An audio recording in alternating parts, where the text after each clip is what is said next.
Started. Looks like only about 4 minutes late, so that's pretty good.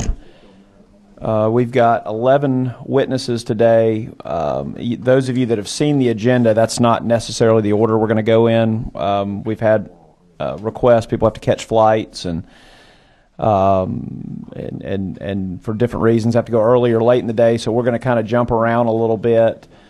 But we're going to lead off this morning with Bill Lerner, who's the founder of Union Gaming.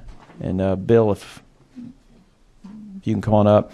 A little bit about Bill. Bill spent 20 years on Wall Street in investment banking. He co-founded Union Gaming and leads its investment banking practice. Bill, I'd ask you to kind of tell us a little bit about you, about your background, about Union Gaming before you launch into your presentation, so the committee can kind of get a little bit of a sense of who you are and your background. And the mic is yours. Okay, thank you. Thank you, Chairman Beach and Chairman Ramsey and members of the committee. It's always flattering to be asked to present to groups such as yours, so thanks for the invitation. I've been asked to give Wall Street's perspective on casino finance, but first, as you noted, allow me to just share my background for perspective with the group. Actually, let me see if I can get this right first. Pardon me. Nope.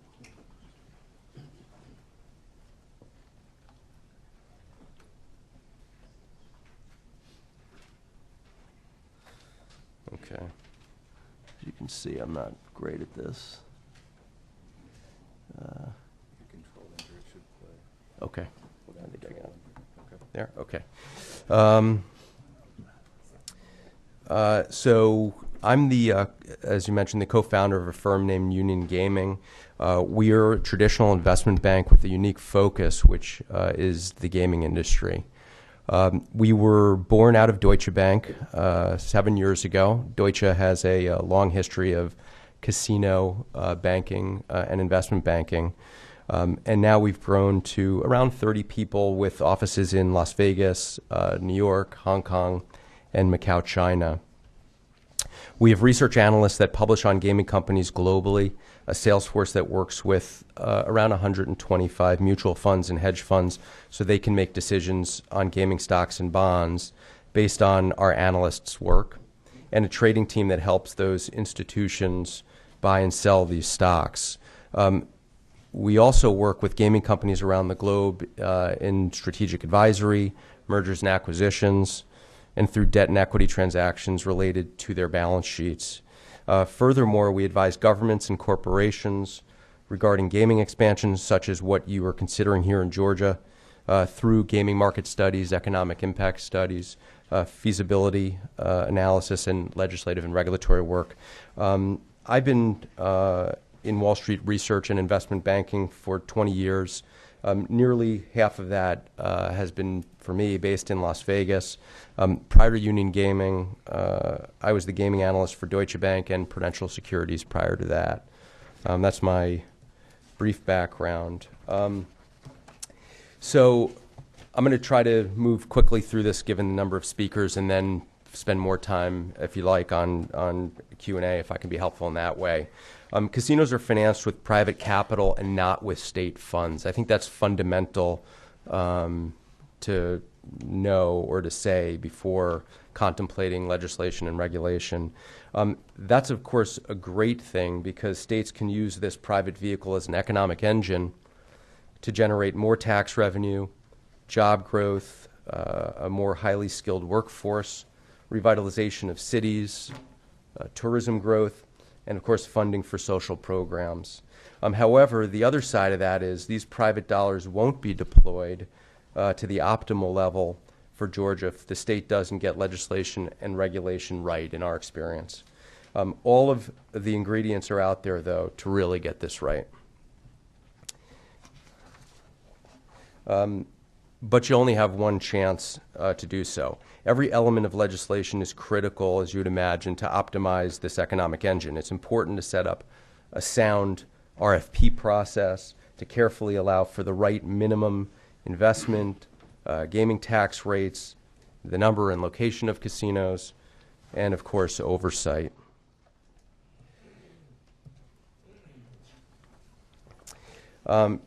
This is really for illustrative purposes, and not to run through specific numbers. But it's important to know that casinos have significant expenses for every dollar of revenue. Most of it goes to pay these expenses. In this slide, what we're trying to do is simply show the makeup of a typical Las Vegas casino's revenue and how these dollars mostly go to pay this long list of expenses. For perspective, let me just list some of them. Gaming taxes, as you talked about yesterday, I believe, marketing expense, promotional expense, labor, interest expense, depreciation, employee benefits, utilities, etc. It doesn't have or leave a lot of room for significant profit. The point is the right legislative and regulatory structure influences this greatly, and the private capital will be available if the math works. Conversely, that private capital will seek other states if the math doesn't work.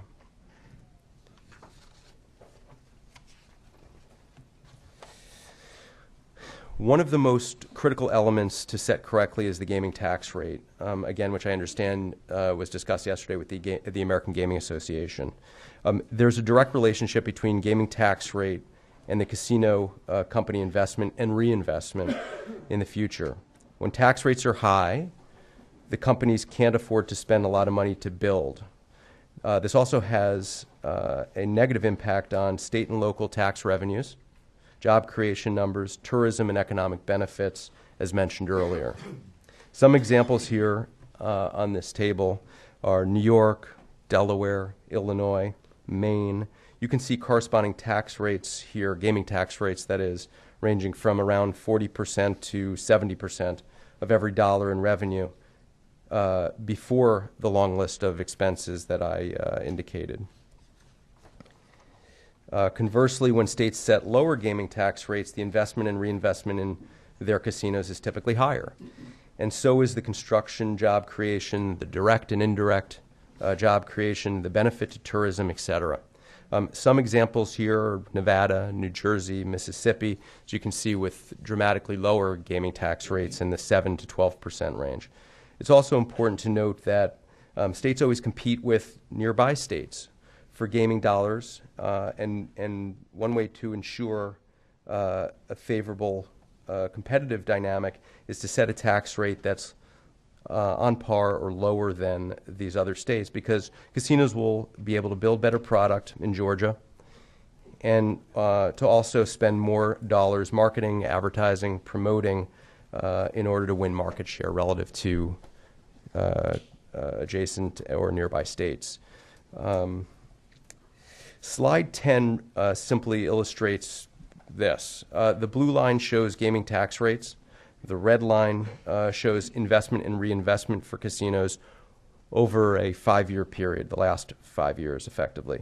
When you look by state, you can see that low tax rate states have the biggest private investment. Nevada, for example, with the roughly 7% gaming tax rate, has experienced the average property development budget of around $1.6 billion over that time frame, while New York, on the other end of the spectrum, around $200 million or less, with nearly 70% tax rate. So Georgia will be competing with the commercial casino markets of Mississippi and Louisiana for customers and investment dollars, given their proximity, obviously, to your state. And those are lower gaming tax rate states relative to many others, but also you'll be competing with tribal gaming in markets like Alabama, Florida, North Carolina, and those are even lower gaming tax rate states for tribes. It's important to point out also that Alabama and Florida are also considering traditional casinos in their state.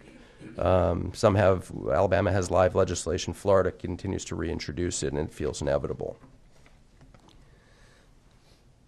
A few other points to make before I wrap it up. Certainty is critical for these casino companies. So making sure tax rates don't change and that there is no surprise in the future, for example, allowing new casino competition after properties have been built and operating for some time. Ultimately, if you get that right, this will maximize investment and reinvestment. There are painful examples of this. In Illinois, the state raised gaming taxes multiple times after the properties were already built, resulting in limited reinvestment since then. In Louisiana, the state allowed a new casino to enter Baton Rouge. It limited reinvestment in that market and trust with the government. In New Jersey, there was a threat to increase gaming taxes years ago, and the instability worried casino operators and these private investors who fund them, who afterwards limited their reinvestment in that market. You should also note the importance of structuring a competitive RFP process so that Georgia can maximize the opportunity for itself when it comes to tax revenue, investment dollars, jobs, and tourism, but also from the outset to make sure that the market knows what product you want and that it's actually delivered.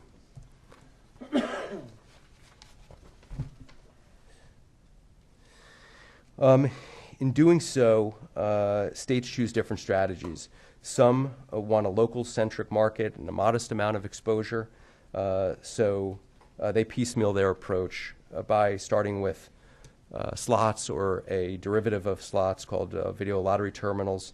Then in the future, maybe they add table games and other gaming formats. Others choose an integrated approach. They have in mind what it is they ultimately desire from a tourism perspective, for example, from a revenue target perspective, for example, and they structure casino gaming to allow for that. I would leave you with the example of Kansas, which is a painful case study that ended up with no interested bidders and having to revise the fees and tax rates and so forth dramatically, a function of the structure, which we can talk about there, which was unfavorable from a competitive perspective, unfavorable from a geographical location, and unfavorable from a tax and fee perspective. So with that, given the limited amount of time, why don't I stop and then see if I can be helpful with any Q&A. You just brought up an interesting point that you mentioned another state they've had some difficulties. Can you kind of talk a little bit in a little bit more detail about what happened in Kansas? I think it was a model where it was set up under the lottery. Is that correct from a regulatory structure standpoint? And there was a limited number of locations, and obviously geographically it's a very different marketplace than Georgia and Metro Atlanta. I'm just curious what they did wrong. Yeah, the state initially, this often happens in different countries and in different jurisdictions, where the state has a need and the view ends up becoming very simplistic, which is that casino companies are perceived to make tremendous sums of money, and therefore the gaming tax rate can be very high. The number of casinos allowed in the state can be significant or unlimited, and upfront fees in order to pay the state or compensate the state for the license can be dramatic. They also, at times, as in the case of Kansas, pick the geography for those casinos, and in the case of Kansas, wanted to locate one of those casinos on the border, which would be competing with a tribe that pays very little gaming taxes. So what ended up happening was there were no bidders for the license because the market's efficient like any other market, and these private capital dollars looked at it and felt as though they couldn't get a return. Perhaps they felt they would lose money because of the competitive dynamic and because of the general sort of demographic and population story in that context. So they had to reduce the fees, reduce the tax story, and ultimately they ended up just finally awarding the license in the last couple of months. So it was a much better outcome, but it took much longer to get to market. Chairman Martin? Just a real quick request. Would it be possible for you to email to a central person your slide deck? Yes. Yep. My eyes aren't as good as they want. Okay, yep, you got it. I'm going to put you on the spot. Have you all kind of underwritten Georgia or Metro Atlanta as a marketplace? Can you talk about kind of the geographic considerations and specifically as they pertain to us? Sure. When I look, what we normally do is we'll work with various states like Iowa and South Dakota. Kansas is a good example.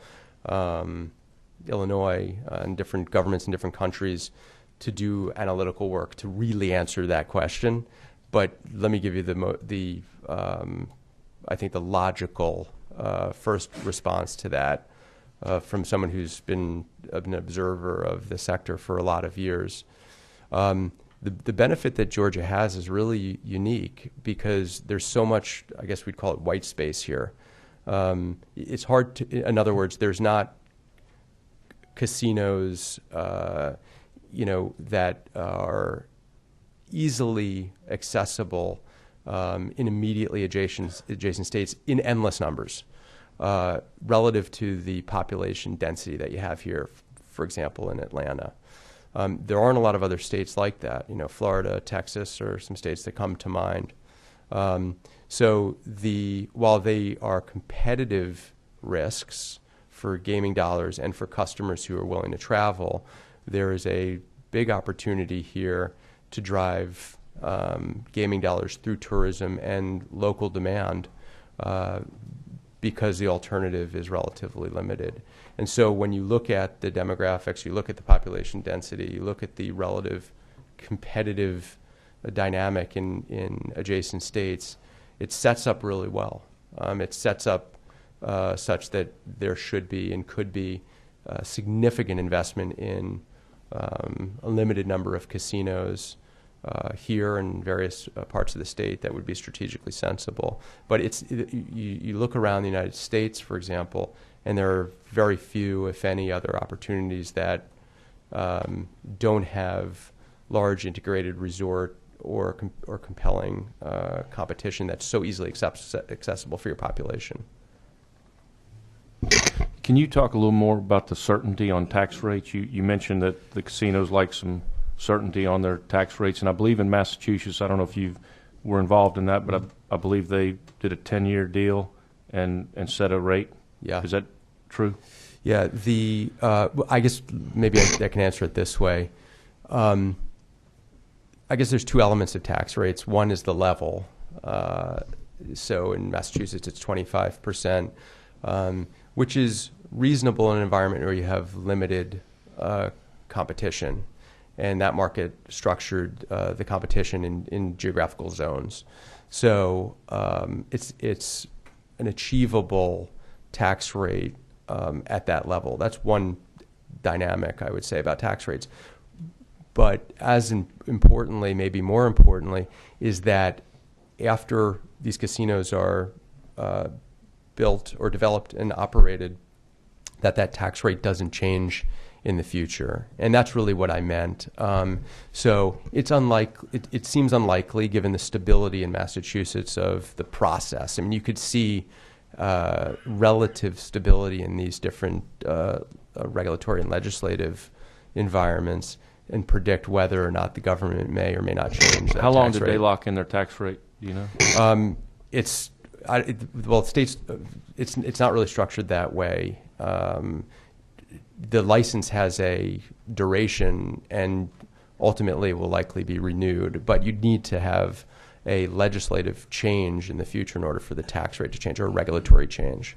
So it's not as though the tax rate is set for 10 years at 25%, and then it's some other number at some point in time. You would need pretty significant legal change, if you will, in order to accomplish that. So I would pick a tax rate and not change it for any reason, because it will be the death knell to reinvestment in the casinos. Senator Miller. Thank you for being here today. You talked about market efficiencies and population densities, but you didn't give us many specifics there. Can you? I mean, Well, when we talk about market efficiencies and population densities, what are we talking about? I mean, well, So when I mention that, I think of Atlanta and just the size of the population plus the visitation to the city relative to the amount of gaming available to all of these people, or easily available to all these people. And so I don't, since we haven't done the analysis and studied Georgia in a formal way, I can't give you those specific numbers other than to say it's very logical based on the amount of the size of the population and the lack of gaming alternatives that are close, suggesting that that's a formula that always works for states and other jurisdictions, frankly. How would that apply to other regions outside of Atlanta? You have any feel for it, or? Yeah,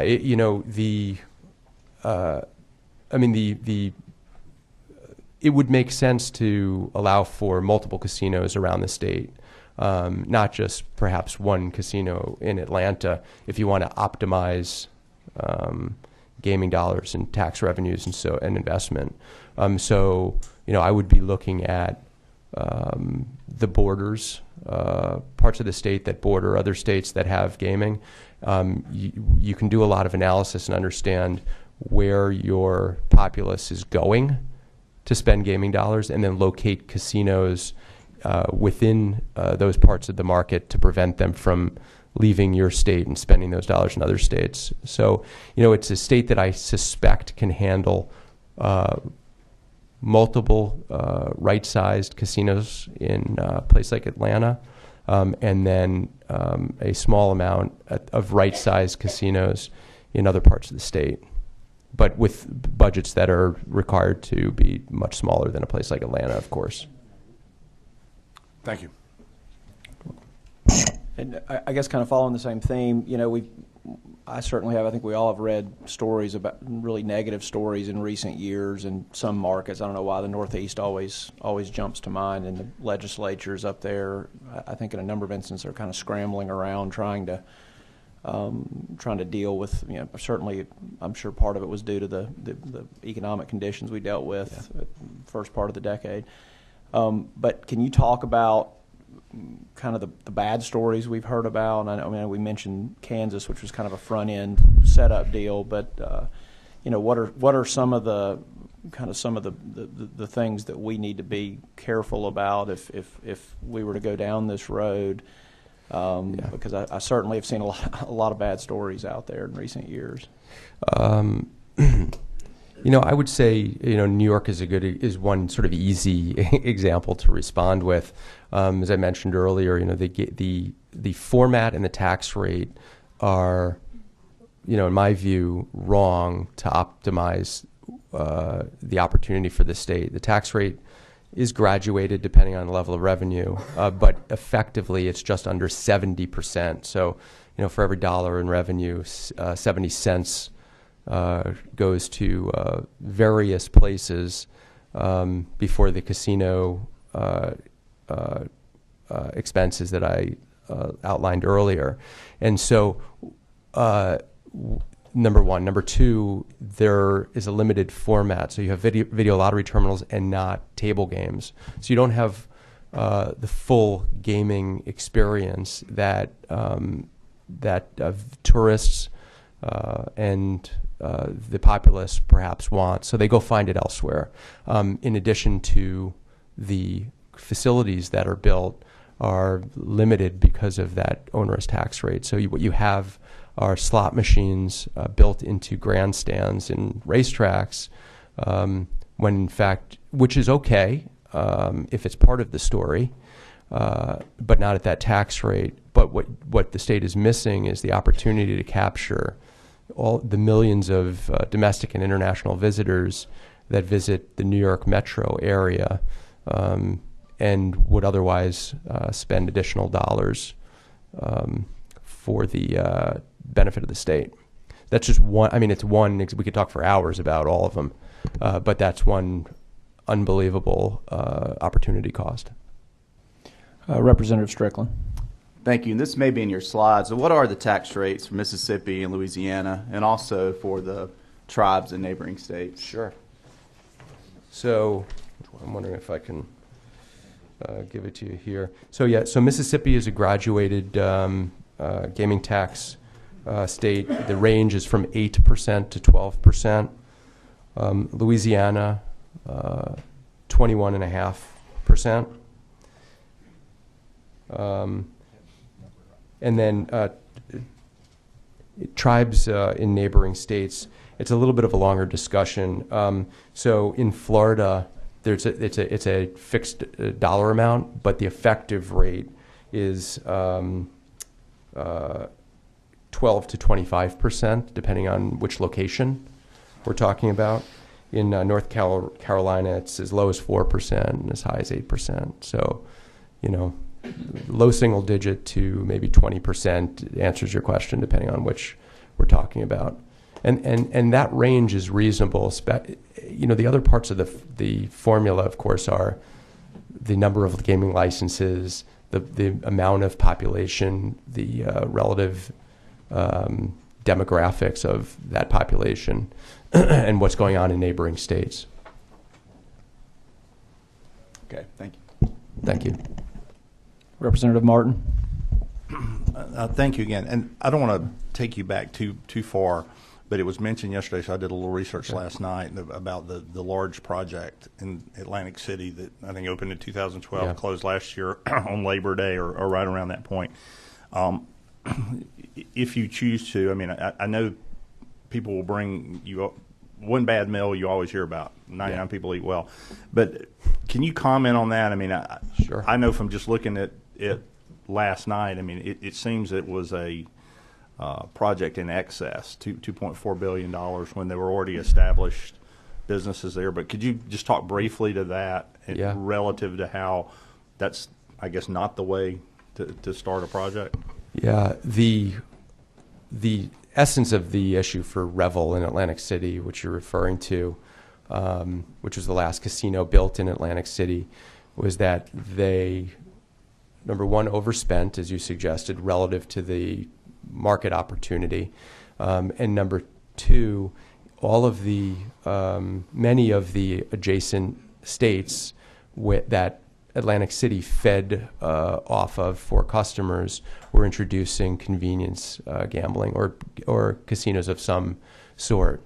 So the whole Mid-Atlantic effectively began offering some level of product that wasn't much less, it was as competitive or more competitive than what was being offered in Atlantic City, but closer to home. So if I had to simplify it, it's really those two things. You had an environment where private investment felt as though there was stability at the time in the region, and so they could invest as much as they did. They made poor decision for a number of reasons, including that. And then all of these other contiguous states began offering, some with favorable tax rates, some without, but convenience became the issue for the competitor, or for the customers that were otherwise going to Atlantic City. New Jersey's still a large gaming market at around $2.5 billion, down from, let's say, $6 billion though. And now you're seeing casinos close and jobs lost, and it's creating a huge issue for the state, who's now in another sort of iteration trying to resolve it by seemingly moving forward with allowance for casinos in the northern part of the state to capture the New York metro area. So there's still more to play out there, but those are the issues.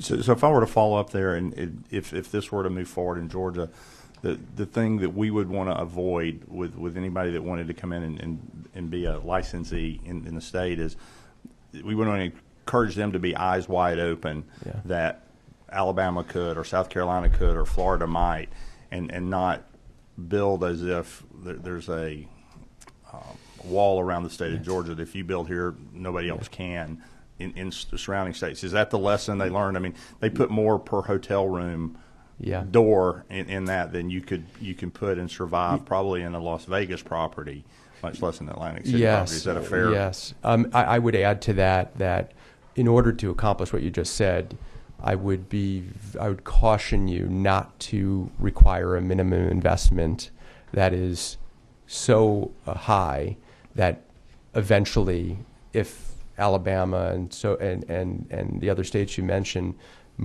Florida, so forth, move forward with really compelling tax rates and casino product, that they would have in Georgia financial issues given the investment size. But I would also, it would come back to making sure the tax rate is reasonable so that these casinos, in the event of future competition from contiguous states, can be responsive, can be competitive. And then thirdly, I would also caution you not to allow for too many gaming licenses. That was the other issue worth noting in Atlantic City. I mean, it's an unlimited license environment. Even though it's a low tax rate, it still became an issue, and that's why casinos are now closing in the state. Mr. Lerner, the lights are no longer flashing, so we have no more questions. I really appreciate your time. Very interesting, and again, would reiterate the request that you send us your presentation. That would be extremely helpful. Okay, will do. Thanks, everyone. Thank you. I believe our next witness is going to be Jim Murrin, the chairman and CEO of MGM Resorts International. And I think he's going to show a video presentation first.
Yeah, it's all set. Did you want to click through yourself?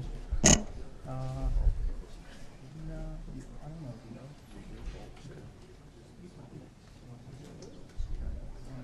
Yeah, I need to see because just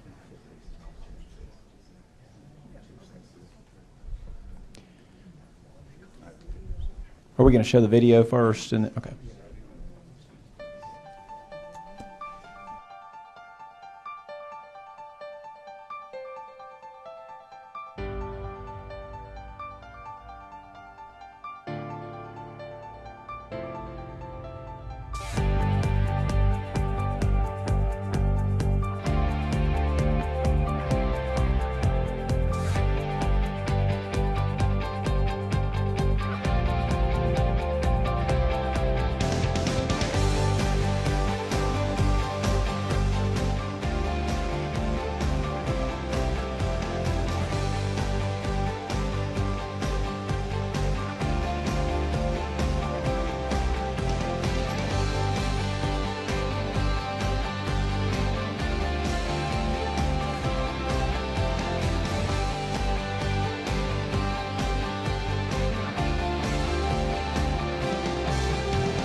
Well, good morning, Chairman Ramsey, Chairman Beach, and members of the committee. My name is Jim Murrin. I'm the chairman and CEO of MGM Resorts, and I'm incredibly proud and honored to be here today. I speak to you as a representative of our industry and also as the chairman of the American Gaming Association, an industry that represents 1.7 million jobs here in the United States, which makes that, by the way, larger than the entire transportation industry in terms of employment in the U.S. I've been in your state, in this city, many times in my life, and my wife's best friend lives in Virginia Highlands. We actually summer together in South Carolina in a place called Pawleys Island. We have been engaged in this process for quite some time, learning of the state itself and watching the legislative process. For my own part, I was trained for urban planning. I'm an art history and urban studies major, and I've been with MGM for 17 years. My job today is to talk a bit about destination resorts, what they are and what they are not, and to give you some real-life examples of states that have worked on this issue and experiences that you can build upon as you go through your very important study process. A destination resort is very different from a casino in some very important aspects. The casino is but a small part of the overall complex, and in fact, in most of our resorts, the casino represents less than 10% of the constructed material. They are very focused on non-gaming amenities, food and beverage, convention, retail, entertainment, creating environments that people are drawn to because of their experiences.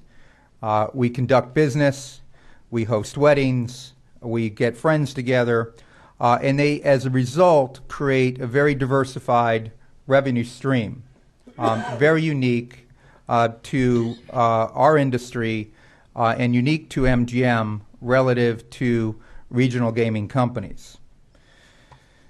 And in fact, if you were to look at the opportunity here in your state, as we have, we see a number of very unique opportunities already resident. As you know, your population today spends hundreds of millions of dollars in gaming facilities. Unfortunately, they're not here in the state of Georgia. They're going to North Carolina, they're going to Florida, they're going to Mississippi. We know that because we own a large property in Mississippi, and Mississippi is proud of the fact that they receive 1 million visits a year in the state from folks from Georgia. The monies that are generated in those states, of course, go to education, infrastructure, and in fact, in many cases, targeted specifically for education. Georgia here, the capital of the South, and here Atlanta, of course, with its origins of terminus, created tremendous opportunity logistically, geographically, to be an epicenter for tourism in the Southeast region and across the nation. And of course, in Savannah, the opportunity there would be to attract a tremendous amount of population nearby in South Carolina, where gaming has little to no chance of being approved. You have a tremendous amount of infrastructure in place, unique actually in my 18 years of experience in this industry, to build upon. A great airport, a wonderful conference center in the Congress Center, great amenities, zoo, aquariums, cultural environments, museums, sporting facilities. And what works best, we have found over many years, is if we are able to weave together the great amenities of cities to energize, invigorate downtown locations, and to bring people back into cities, which we believe is paramount and actually tantamount to the success, the vibrancy long term. And if done correctly, it should be done with local businesses in mind. local businesses that would benefit from the design, development, construction, and counterparty opportunities of large, very large resorts. MGM's not new to this. We are a quite large company. We're mighty and young at heart, but we are an army of over 68,000 men and women. We're a minority company. The majority of our employees are minorities, and we're consistently ranked as one of the top employers in the United States in so many important diversity categories. We generate over $10 billion a year in revenue. We have casinos around the world, and we are best when we can differentiate ourselves in our entertainment offerings. And we've done so very effectively in our hometown of Las Vegas, where we dominate that Las Vegas market. 40 million visitors a year visit Las Vegas. We get over half of the business there. And if you were to look at the demographics of our customers, they're getting younger, and they're spending more money. They're coming to Las Vegas for reasons that extend far beyond the traditional reasons. And in fact, only 14% of the folks go to Las Vegas even have gambling in mind when they go. They come for our shows, they come for our conventions, they come for our concerts, they come for our sporting events, they come for our shopping, they come for our spas, they come for our golf courses, and the list goes on, which is why well over half, about 65% of our revenue is outside of the casino entirely. We're one of the largest hoteliers in the United States, one of the largest retailers, because we cater to what the customers want, and that's what they want. We host millions of guests from around the world. These guests are looking for unique experiences, whether it is our great room product, our conservatory shows, our outdoor attractions, and of course our fountains at Bellagio, which TripAdvisor ranks, this is remarkable in fact, but the #1 tourist attraction in the United States. I don't know what that says about Americans exactly, that the #1 attraction is not some of the great monuments here, but in fact the fountains of Bellagio, but we're proud of the fact we actually own them. We create these experiences for folks, experiences that cannot be replicated at home, and when they do go home, they tell folks about the time that they had, and that is our best marketing tool. The people that go talk about the experiences. We like to take that show on the road. Many years ago, before the Great Recession, I started a project called City Center.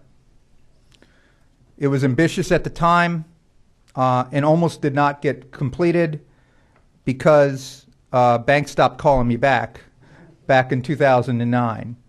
But we did finish that project, and I'm very proud to say it is the largest green project in the United States, receiving 6 gold certifications from the U.S. Green Building Council, and it employs 10,000 men and women, full-time jobs, in a project that has been largely acclaimed as one of the most architecturally and environmentally distinctive projects in the United States.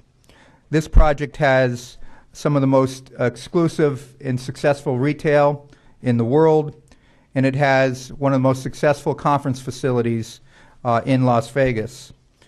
And it establishes our set of core values in terms of sustainability, working with communities, working with minority businesses, and in fact, we spent over $900 million with minority-owned businesses when we built this $9 billion project back when it opened in 2009.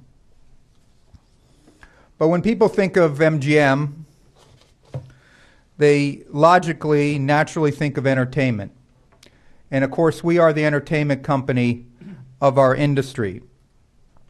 Last year alone, we sold over 7 million tickets to our live events, theatrical shows, sporting events, concerts, and the largest gate in the history of boxing, of course, again, was at the MGM when Floyd Mayweather and Manny Pacquiao squared off.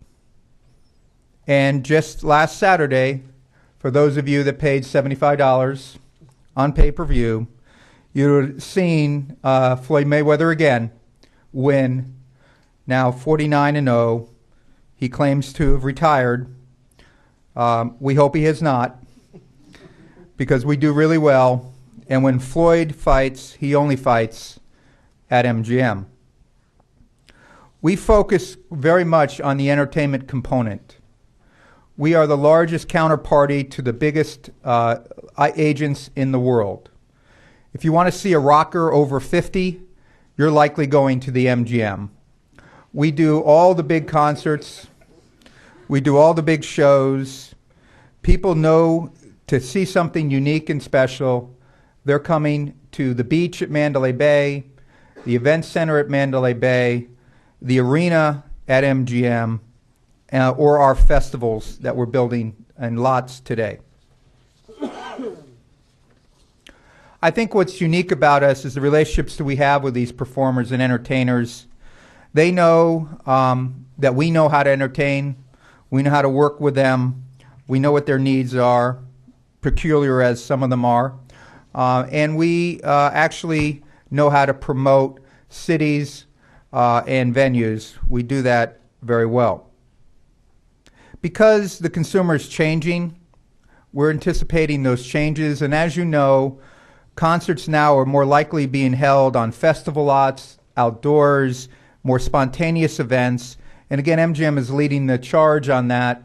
And if you want to see the iHeart Music Festival, of course, you'll be at the MGM, or Rock in Rio last year, and the list goes on. We're building now a new arena. This will be our third. It sits back there. That's a 20,000-seat arena designed by Populous.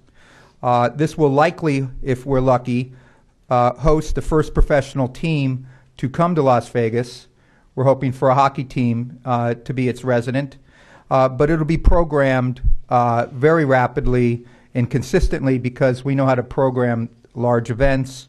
And we're building a park, a $100 million park in front of it, again, to create these outdoor, spontaneous entertainment experiences to enliven, to energize this portion of the valley.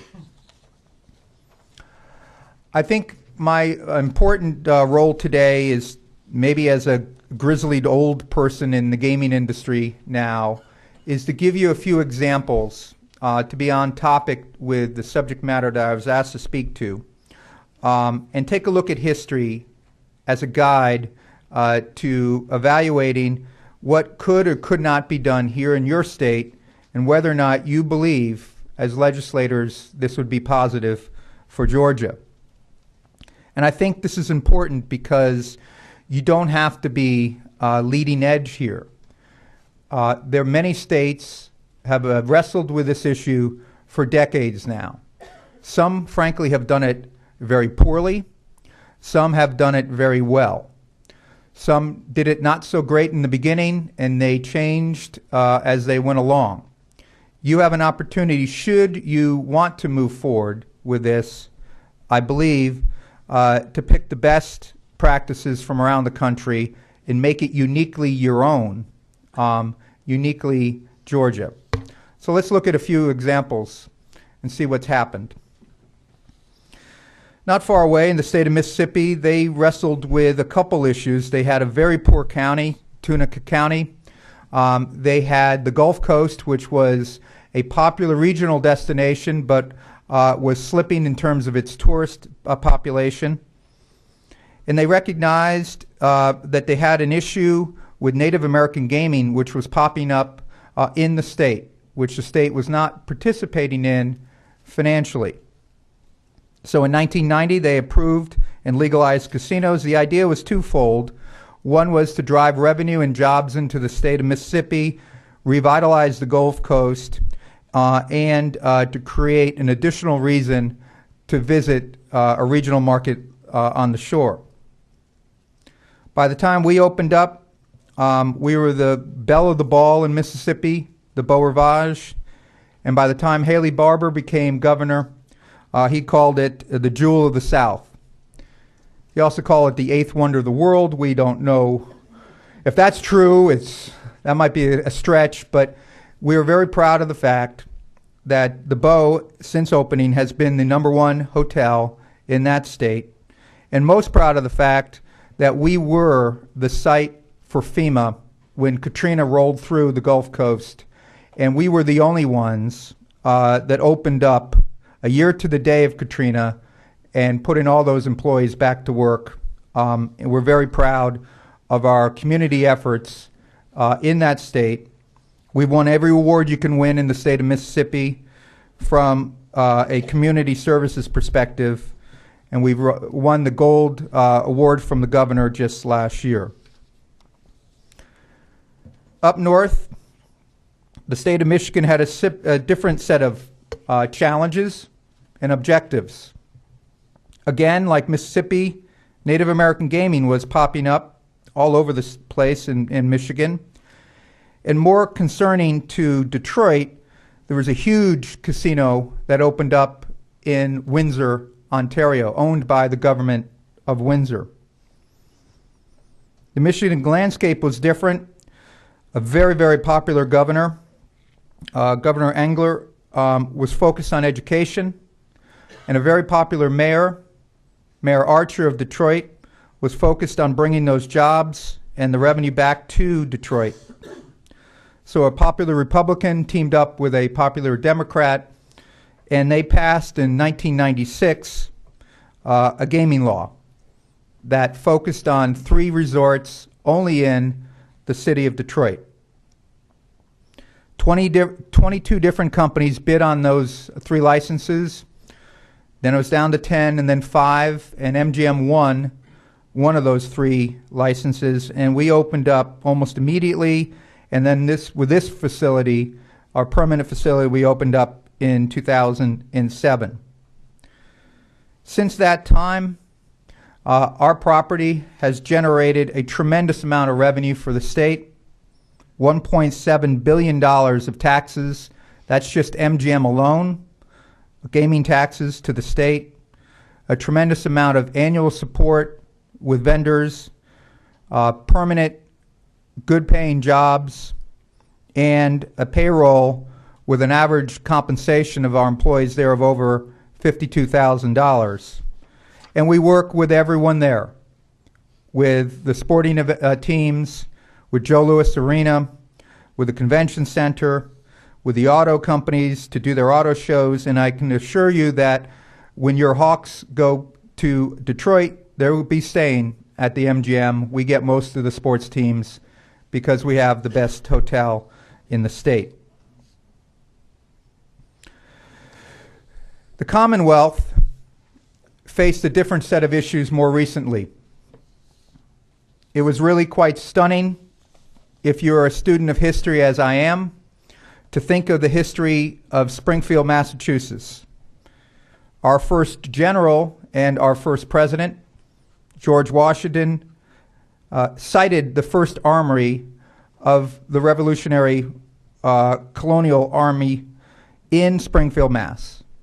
He did so because Springfield's on the Connecticut River. The river's too shallow for the British ships to sail through, and our armament was shipped down, barged down into that waterway. And ever since that point in time, Springfield has held a very important strategic position for the United States military and for manufacturing. Rolls-Royce made its only car in Springfield, Mass., only U.S. plant. Singer Sewing Machine, Webster's Dictionary, Dr. Seuss. It was a once rich, rich city. But for the last 60 years, manufacturing has left that city, a tremendous amount of disruption. And the Commonwealth was faced with really a stunning set of facts. They recognized over a period of time that $500 million a year was being spent in 2 Indian casinos in Connecticut from people that lived in Massachusetts. They recognized that the folks in Mass were driving down 91, getting on the highways, going down to 2 casinos, spending their money there. They realized that Massachusetts benefited not at all from that. In fact, it was taking away jobs and economic activity for the state. And they're also faced with a situation that Native American gaming, again, was rearing up in other parts of New England. So in 2011, the Commonwealth got together, the legislature did something that no one expected. They actually passed a robust gaming law to approve 3 casinos in the Commonwealth. And over in Springfield, if it wasn't bad enough what they've been through, a tornado ravaged downtown Springfield, putting so many businesses out of work and people out of their homes. The governor-elect at the time, and in fact running his campaign, made it an issue to bring jobs and economic activity back to Springfield. That governor, a Republican, very popular, Governor Baker, won that election, has been to Springfield several times, celebrating the fact that for the first time in half a century, Springfield has something to root for, because we are spending over $850 million in the city of Springfield, and we will employ over 3,000 folks, largely people that live in Springfield today that do not have jobs or are underemployed. So another situation where a governor, Republican, teamed up with a mayor, a Democrat, Mayor Sarno, and brought something to the city of Springfield that it couldn't have imagined it could have gotten only a few years ago. And this project for us will open up in a couple years. We worked hard there to integrate what we were going to build with the city itself. The city itself has so many appealing attractions. It has an unbelievably beautiful symphony hall. The Basketball Hall of Fame is located in Springfield. Museum Mile, a great convention facility. As a young boy, I remember going to that convention center in 1981. Anyone remember the Kinks? And I saw them there. Rolling Stones, the Eagles, they all played at the Springfield Civic Center until Mohegan Sun opened up in Connecticut, took all that business down to Connecticut. I intend to bring it back to Springfield. And here we are weaving together those elements of Springfield with what we're developing to be holistic and thoughtful to drive people back into Springfield, those folks that had left that city years and decades ago, with the idea of stimulating housing, mixed-use development, and working with local businesses and educational institutions. In fact, we've teamed up with community colleges there, as well as UMass, and the state itself, by virtue of passing this law, is funding higher education and pre-K, which might sound familiar in the dialogue that you're having here. And finally, not too far away, in Maryland, we have been working since 2012. Maryland is an interesting situation. They had passed gaming many years ago, but they realized they didn't get it right. They passed a gaming law in 2008 that said, let's put some slot machines at a track. When they did that, we were asked if we wanted to participate, and we said no. That is not the MGM business model. We don't build slot boxes. We build international destination resorts, and if you were to ever change and try to be competitive with what's happening in the United States today, we would be highly interested. And the then Governor O'Malley called a special session in the dead of summer, about 120, wasn't it, Bill? Humid as heck. And the legislature passed legislation to put on a ballot referendum to approve for table games in Maryland and a resort in Prince George's County, which is on the Potomac River. That got our attention because Prince George's County in this particular location is ideally situated for the type of integrated resort that we like to do. It's near 3 airports. It's near our nation's capital. It is on the Potomac. There's a tremendous amount of wealth in the region, and we felt that given the infrastructure in place, we could build something very special there and to be additive to the infrastructure that was already there, including a 2,000-room convention hotel owned by Gaylord and a mixed-use development called National Harbor. We teamed up with local businesses and with another football team. I think they're called the Redskins. You guys aren't playing them this year. Good, congratulations last night, by the way. Let's squeak that one in. That was a good one. I think that what we found when we went there was that people were interested, and we found a very talented workforce. Which brings me to a philosophy of MGM. As I mentioned, we're a majority-minority company. We hire so many people. We're going to be hiring 20,000 people in the next 3 years. So for those folks that despair about job creation in the U.S., you're looking at a job creator. These projects employ thousands of people when they're built, construction jobs that are great when they're working and tough when they're not. And I'm really very, very pleased to see the great growth here, particularly with your 2 new stadium and those construction workers working on site. Keep the momentum going would be a message that I would just suggest. In the case of operating jobs, when we go into a market, we spend hundreds of millions of dollars, in many cases over $1 billion. This project in Maryland will cost $1.3 billion, all privately financed, all MGM money. And this project is already in the marketplace, interviewing, recruiting, and help train the 4,000 permanent jobs. We go for veterans because, like Georgia, Maryland has a large veteran community. We are hiring local. We're working with community colleges, vocational schools, and we tell a story that is very surprising and very appealing to people. We have over 300 different kinds of jobs with every possible type of skill set. Accounting, legal, marketing, finance, hotel management, food and beverage. We have more types of jobs than most other businesses do. We need a diversity of jobs and job skills.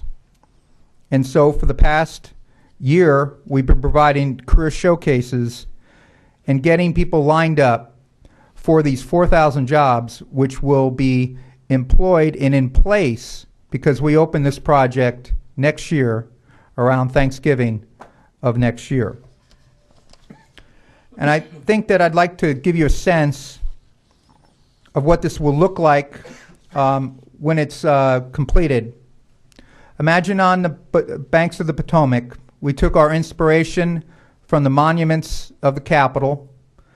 We have a separate hotel entrance. A lot of the ladies in Prince George's County said, give me some great retail and a spa, so we're doing that. It's a luxury hotel. Not a big hotel, 300 rooms. That's small for us. But because there is a large hotel pool in the marketplace, we do not want to be competitive to the existing room inventory.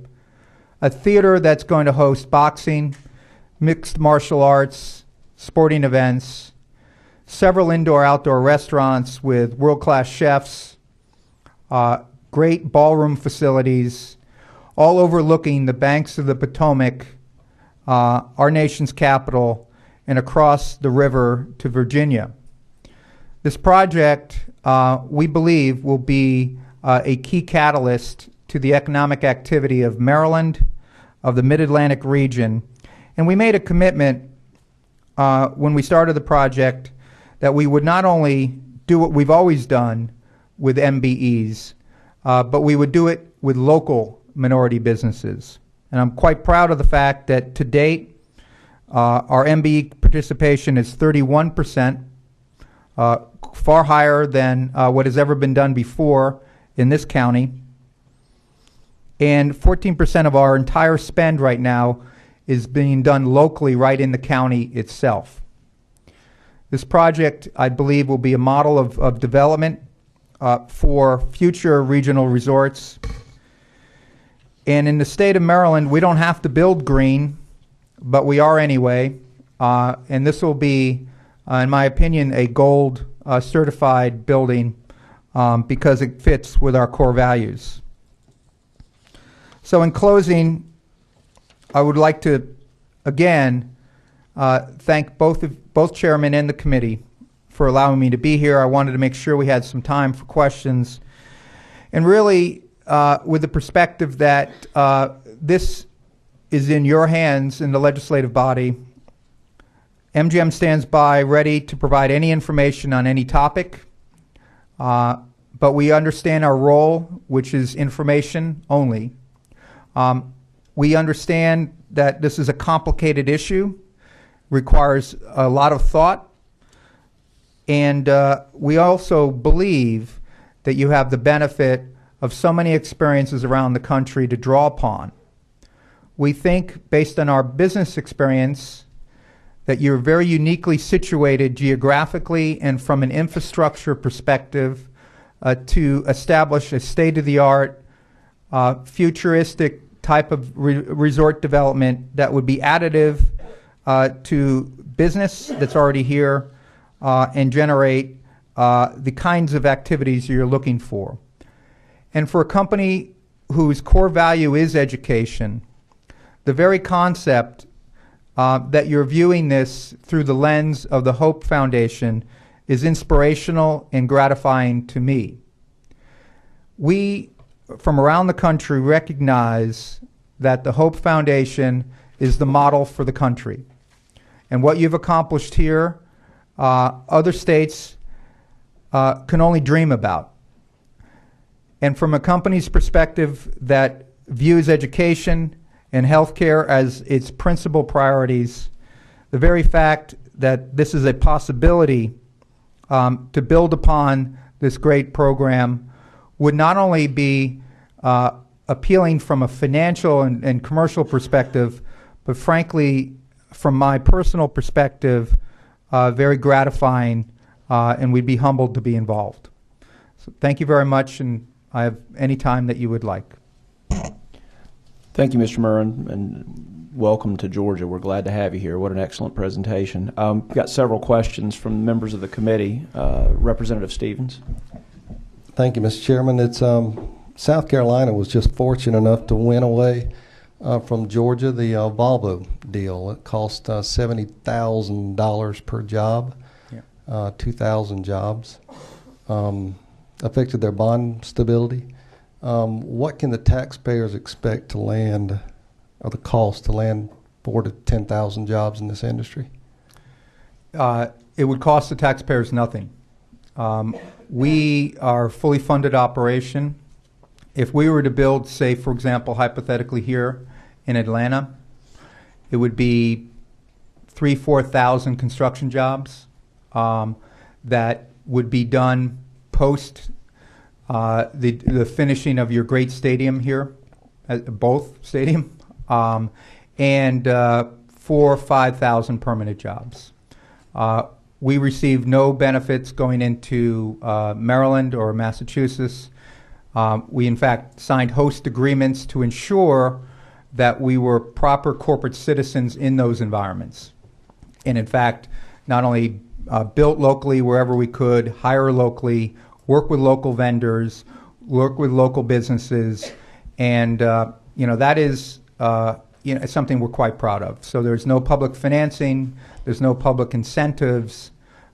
These are private enterprises, and we think we would generate a tremendous amount of jobs, good paying careers, with no burden to the taxpayer. Can I follow up, Mr. Chairman? Just out of curiosity and looking at your footprint, what is your power bill? I saw a Georgia Power lobbyist out there a while ago. What does it cost to run this place? Well, we are the largest consumer of power, let's say, for example, in the state of Nevada. But what we've done is somewhat innovative, and I'm very proud of it. We've just built the largest rooftop solar array in the United States on our Mandalay Bay Convention Center. When we built City Center, we built our own cogen plant. We're saving 30% of traditional power usage by virtue of the way we design, develop, and operate our facilities. Sustainability is a key component in one of the core values that I mentioned. So we know we're paying too much, whatever the number is, but we have been able to offset that through smart usage and through alternative energy sources. And it's been a core value with our employees as well, through their volunteerism and through their daily activities at home. We're encouraging green behaviors at home. Good, thank you. Representative Martin. Thank you, Mr. Chairman, and thank you for coming. I have two questions, if I can. We want to strike, if this moves forward, you want to strike an arrangement that's good for everybody. It's good. We're inclined to raise money for the Hope Scholarship. Is what we're looking for. But it has to be good for the customers that come. It has to be good for the companies that operate so that their employees are good. That said, do you see a right amount of licensing in a metro area like Atlanta? Because, one provides no competition, no choice for customers. 10 or 20 is too many. Do you see something like that? If you'd care to expound upon that, and I know there's more. And then I'll ask the next question. I know you're very integrated into the state of Nevada. If memory serves, from some of the state organizations that I'm part of, they have good programs in their state relative to post-secondary education as well. And it sounds like your company is very much interested in that. Can you comment, or if you choose to, comment on how you get involved in that, other than just writing a check to the state of Nevada? Because I think in the research I've done, your organization and your employees are a little more involved than just writing a check once a month.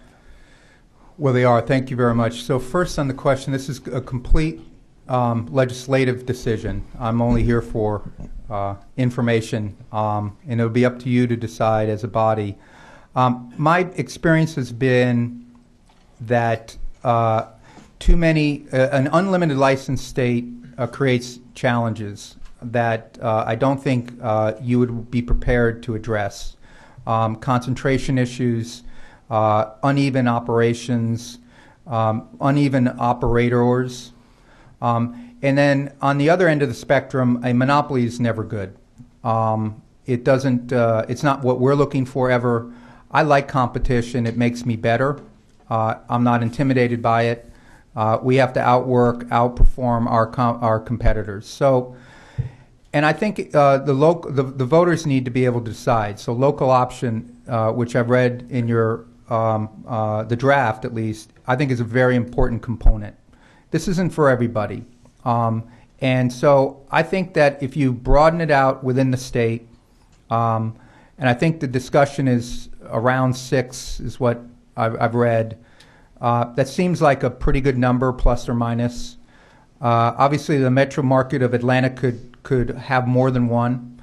And I think that you should, if you go down this path, establish very clear, transparent ground rules, a minimum amount of investment, a minimum amount of experience in this industry, and I think that would be, very important.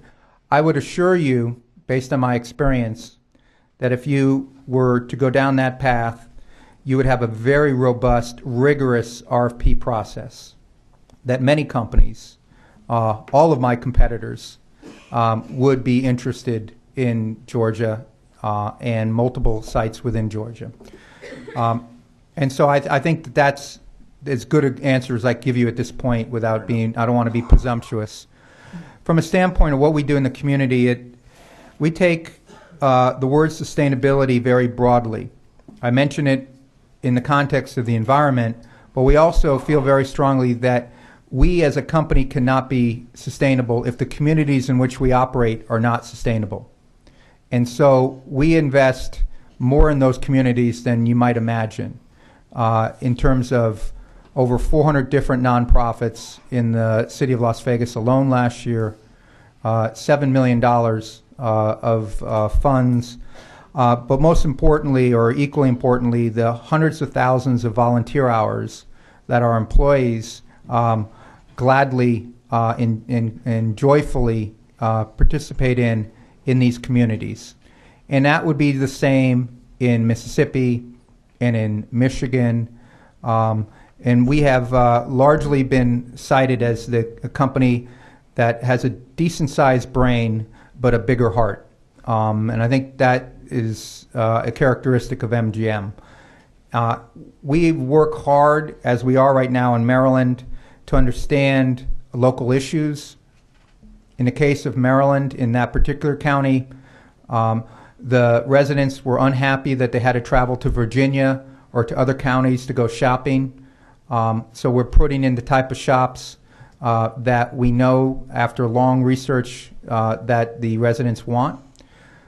We know the kinds of entertainment that we've been asked to provide. We will provide that. We have worked with our convention partners as one of the largest convention companies in the United States. We have deals with all the Fortune 500 convention companies, and so we'll bring in conventions that will be additive to that market, and really looking for the right local fit. Representative Smyrie. Mr. Merrill, you mentioned the corporate social responsibility, and I'm glad to hear you talk about the company's corporate social responsibility. But my concern is twofold: economic development and Hope Scholarship. Yes. And of course, the committee is looking at both of those areas from a scale standpoint. And when you build, or when you visit, or when you go somewhere to do business, what formula? What decides on your scale and the formula for size and going into a state, and how do you build out? What's your from an economic development perspective? It's a very good question. We start. I'm a geeky kind of analyst, I have to confess. So we take a step back and we do an economic analysis of a potential market. In your case, the state of Georgia. We look at the competing inventory. As you know, there are casinos being literally built on your border today in North Carolina that have the business plan of taking Georgia dollars and moving them to North Carolina. So we'll look at what's happening around a market, say, for example, Georgia. We'll look at the demographics, population, average household income. We'll look at all the information, including traffic, and we do vehicular studies. We come up with what's called a GGR, the gross gaming revenue. We'll come up with what we believe a project would support. In the case of Atlanta, it would obviously be the largest market within the state. And based on that market, then we make a variety of assumptions that are completely outside of our control. Tax rate's the big one. That's up to you. And a variety of other expenses that would factor into what we could make in terms of cash flow. Based on that cash flow number, we back into a return on investment, which comes to what we could spend to the benefit of the owners of our company. We're a publicly traded company. And this market could easily support, in Atlanta, $1 billion property. We're building, as I said, $1.3 billion property in Maryland right now. Other markets would be smaller in your state in terms of the invested capital and in terms of the market reach. So we work with the economic development folks in a state. We work with metro chambers. We work with academic experts. And you have such a tremendous resource here with having 3 of the finest universities in the United States, and we would access that information. My first stop would be to Georgia Tech, a school I applied to, by the way, in the year 1980, in the dark ages. So we would reach out to academic institutions. That was a long time ago. We would reach out to civic organizations. We would come up with an economic study and come up with that dollar amount. And I will say one thing about our CSR efforts, since you brought it up. I am very proud of that. The chairman of our CSR committee is Secretary Alexis Herman, who you may know here because she sits on the Coca-Cola board as well.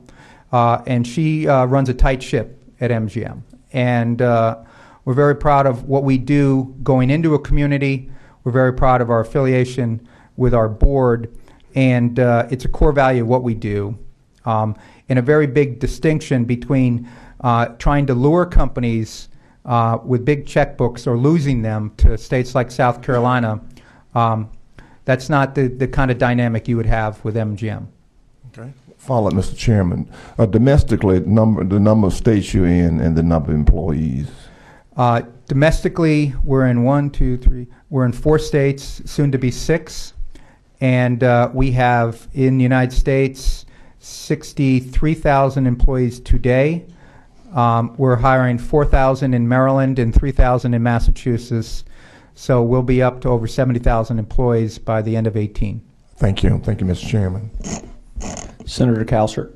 Thank you, Mr. Chairman. I'm intrigued of your analysis of competition from surrounding states. You mentioned there's little to no chance of casino gambling being approved in South Carolina. Why do you believe that, and do you think there's any prospect of casino gambling in Florida? So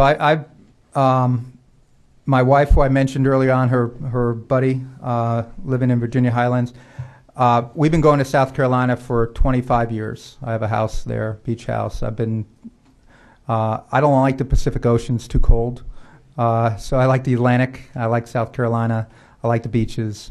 And I've just spent a lot of time there. And I could be wrong, but based on my assessment of the political activity there, there's no momentum or even a dialogue at a serious level. There's no study committees like you have here. There doesn't seem to be any. There's a lot of inertia on that topic in South Carolina, not unlike the state of Virginia right now, for example, which was a factor we thought about when we were willing to spend $1.3 billion across the Potomac in Maryland. And so I think I could be wrong, but that's my assessment. Now, in Florida, you have a different dynamic entirely. You have one of the most successful and profitable gaming enterprises in the United States. It happens to be Native American. The Seminoles own them, and they're going to fight tooth and nail to have any competition with commercial gaming.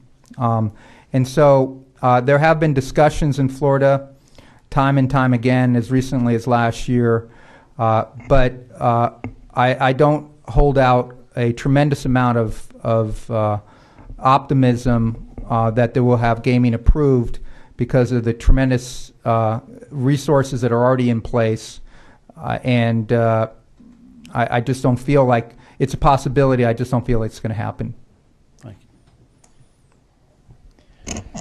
Kind of following on there, is there a market, taking Florida out of the equation because of the uniqueness of the state, but is there a market in the other surrounding states, South Carolina, North Carolina, Alabama, Tennessee, that even if approved would support a project the scope of you're talking about here, $1 billion project here in Atlanta? There's, outside of Florida, if you take Florida out, there's no state in the Southeast that could support that project. Right. And one statistic I heard you cite, I think you were speaking, it was interesting to me, I learned something, or learned a lot, but I think you said in Las Vegas that 65% of your revenue at each casino is derived outside the casino. Would that be true? Is that true in your Springfield facility, your Maryland facility, and if you were to come here, do you expect kind of that same dynamic where really the minority, less than half of your revenue is coming from gaming and significantly more than half is coming from, I guess, hotel rooms, food, beverage, entertainment? You know, I think, in fact, in Las Vegas, it's closer to 70%. I did say 65, but it's closer to 70%. I don't think it would be that high non-gaming here in Atlanta, but it would be a lot higher than you would expect. And you know, the focus would not be to build a large, gaming-centric operation. Frankly, anyone can do that. You know, the focus would be to build an integrated resort, working with local businesses here to create that mixed-use type of development that will draw people downtown. And it could be scaled over many years. We have found that, and you've seen this in other businesses, if you inject $1 billion worth of investment in a location, it tends to attract other investment. And so I would say that early on, probably over half of the revenue would be non-gaming. I can't give you a better number than that, but certainly it wouldn't be the gaming-centric model of a slots box. And it would, over time, phase into even more non-gaming as more mixed-use development was part of the urbanization of the area. Thank you. The lights have stopped flashing. We really appreciate your time and certainly enjoyed the presentation, and I'm sure we'll have follow-up, and hopefully your team is going to be there and we can reach out to them as needed as a resource. Thank you. Thank you very much. Thank you all for having me.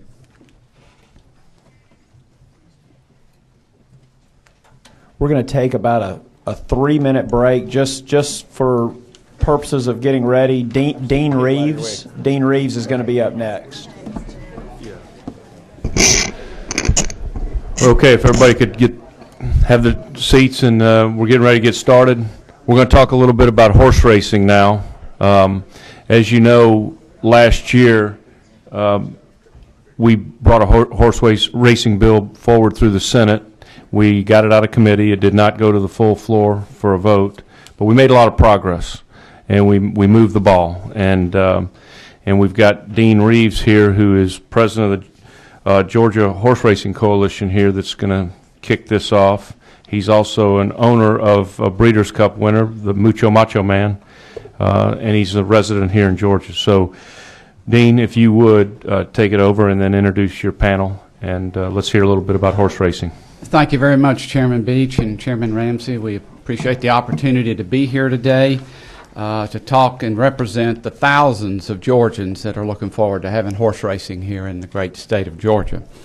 I'm going to move through our presentation fairly quickly because I want to make sure we have enough time for you to hear from the distinguished speakers that are here today to talk to you about horse racing, not only in the United States but globally. So first off, if you'll follow me through this, the picture you see there is our vision of what we expect our track here in Atlanta or in the state of Georgia to look like. We envision a very boutique meet, racing in the spring and the fall, and an atmosphere that is conducive to families and fans coming to see the horses race world-class thoroughbred racing. The Georgia Horse Racing Coalition is a group of leading business executives who love horse racing and understand the exponential economic impact that pari-mutuel wagering and the horse racing industry could bring to Georgia through statewide jobs, tax revenue, and tourism. Our mission is to work with our state leaders to pass enabling legislation that will allow Georgians to vote on a constitutional amendment in 2016 general election ballot to legalize pari-mutuel wagering on horse racing.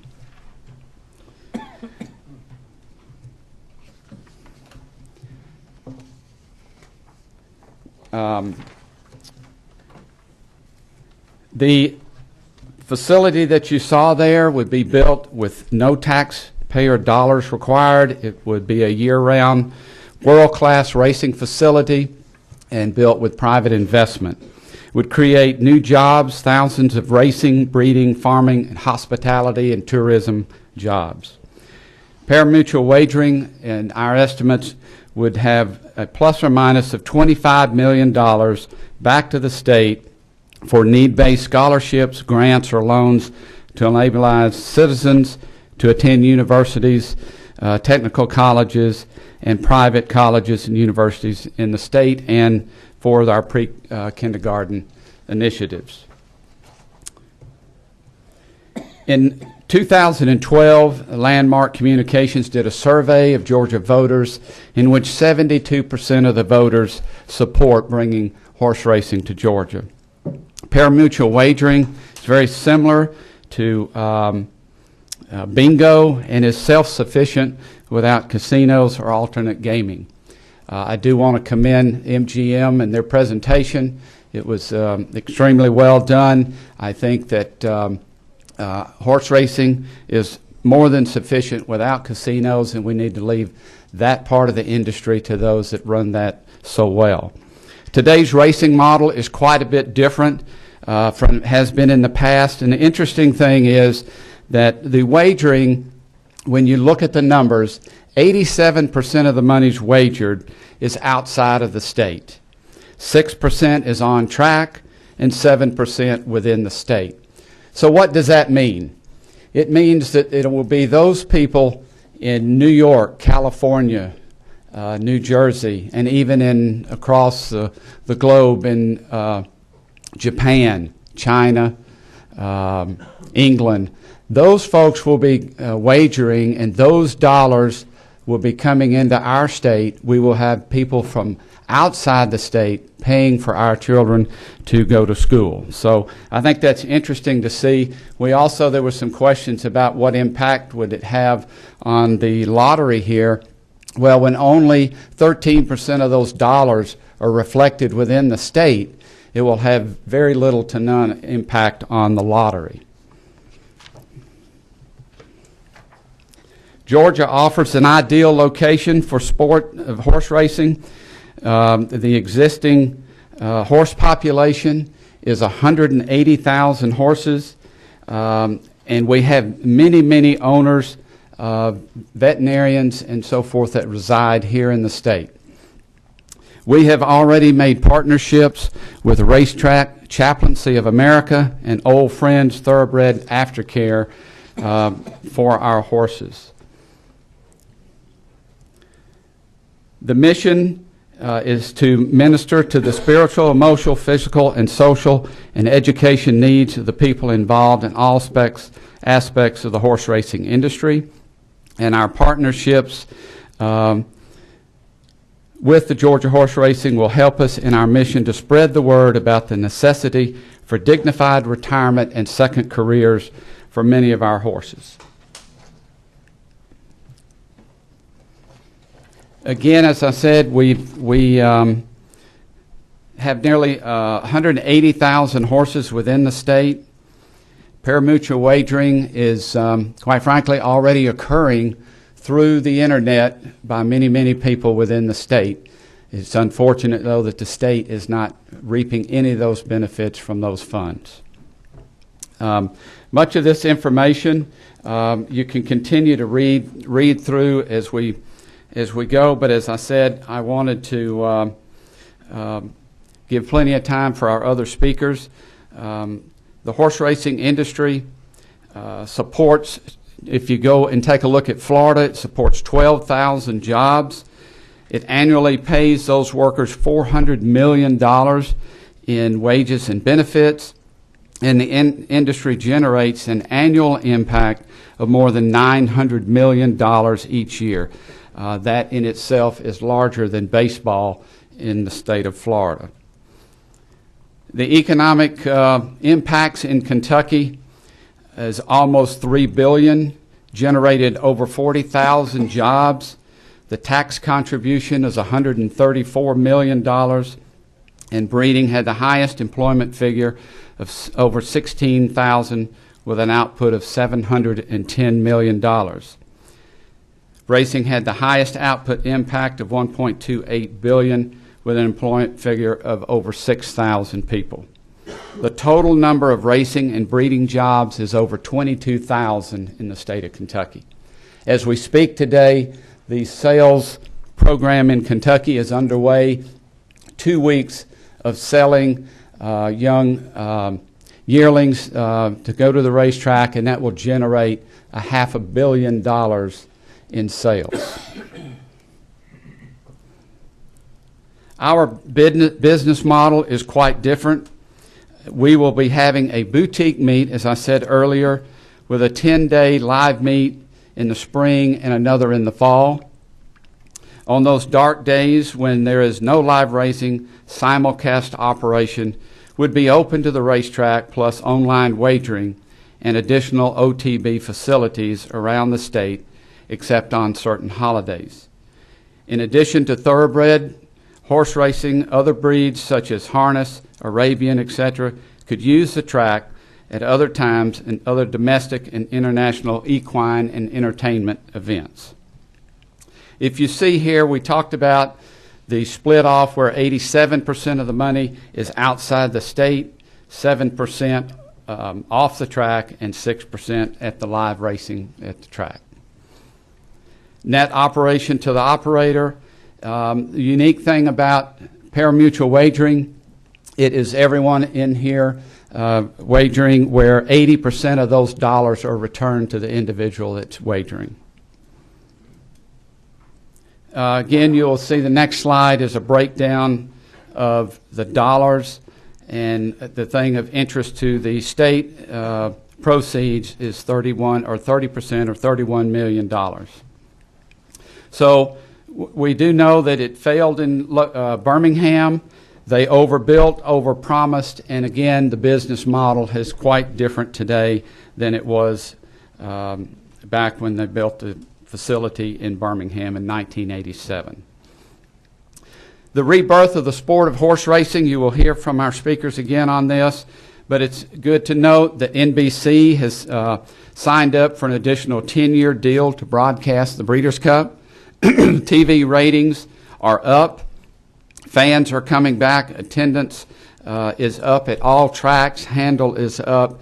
And again, as I said, the Keeneland yearling sale has been up for 3 straight years. Our overview, pari-mutuel horse wagering in 43 states, live horse racing in 33 states, over $10 billion wagered annually, over 125 racetracks in North America, and over $1 billion in purses to owners. Georgia Horse Racing Coalition plans to garner praise across the state from political, business, and civic leaders. I personally have traveled to Augusta, Macon, Columbus, and it's been well received at all of those locations discussing bringing horse racing to Georgia. Statewide, national following by reporters, politicians, and business leaders. Over 5,000 fans follow and connect with us, and we reach over 50,000 people monthly. So at this time, though, unless you have specific questions for me, I would really like to move into our speakers. So I'll just open up in case there is any specific for me, or they could come up later. Mr. Reed, great presentation. Thank you for all your hard work going around the state on this issue. Can you talk a little bit about the auction at Keeneland? And do you think if we were to have a facility like this with the busiest airport in the world, would we be able to be in the auction business? Because those are some pretty big numbers, and I guess you get a 7% sales tax on each sale. I'm not sure exactly the dollars that impact that, but I know for Keeneland themselves, it is a big part of their overall racing facility and what they do, excuse me, to supplement racing there. So could we, there's sales in Florida, there's sales in Maryland, there's sales in New York. Certainly that's something that the state could look at once we became more established. This might be a perfect location to have those sales, and it would have a great impact on our total revenue. Okay, thank you. The other thing that is important too, that is a great opportunity that is out there for the state in Atlanta, is the opportunity to host the Breeders' Cup. That is an $80 million impact when the Breeders' Cup is in your city, and we have been given a letter of recommendation from the Breeders' Cup that potential certainly exists. Excuse me. And we do hope that this comes to pass, and the Breeders' Cup is a serious potential. Senator Sims. Thank you. Obviously, I'm outnumbered here with Metro folks, but I'm a Southwest Georgian.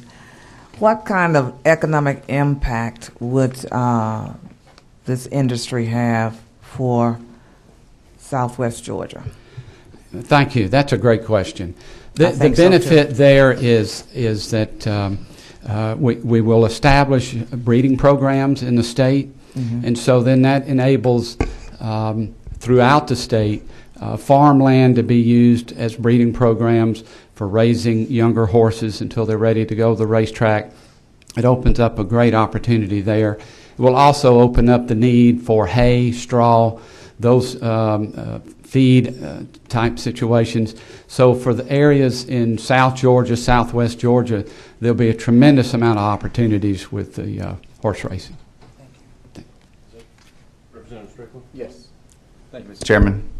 Mr. Reeves, you mentioned 87% of the betting comes from out of state. So how important is it as to where a facility is located in our state? And do you have any areas in mind you think would be great in Georgia for a track to be located?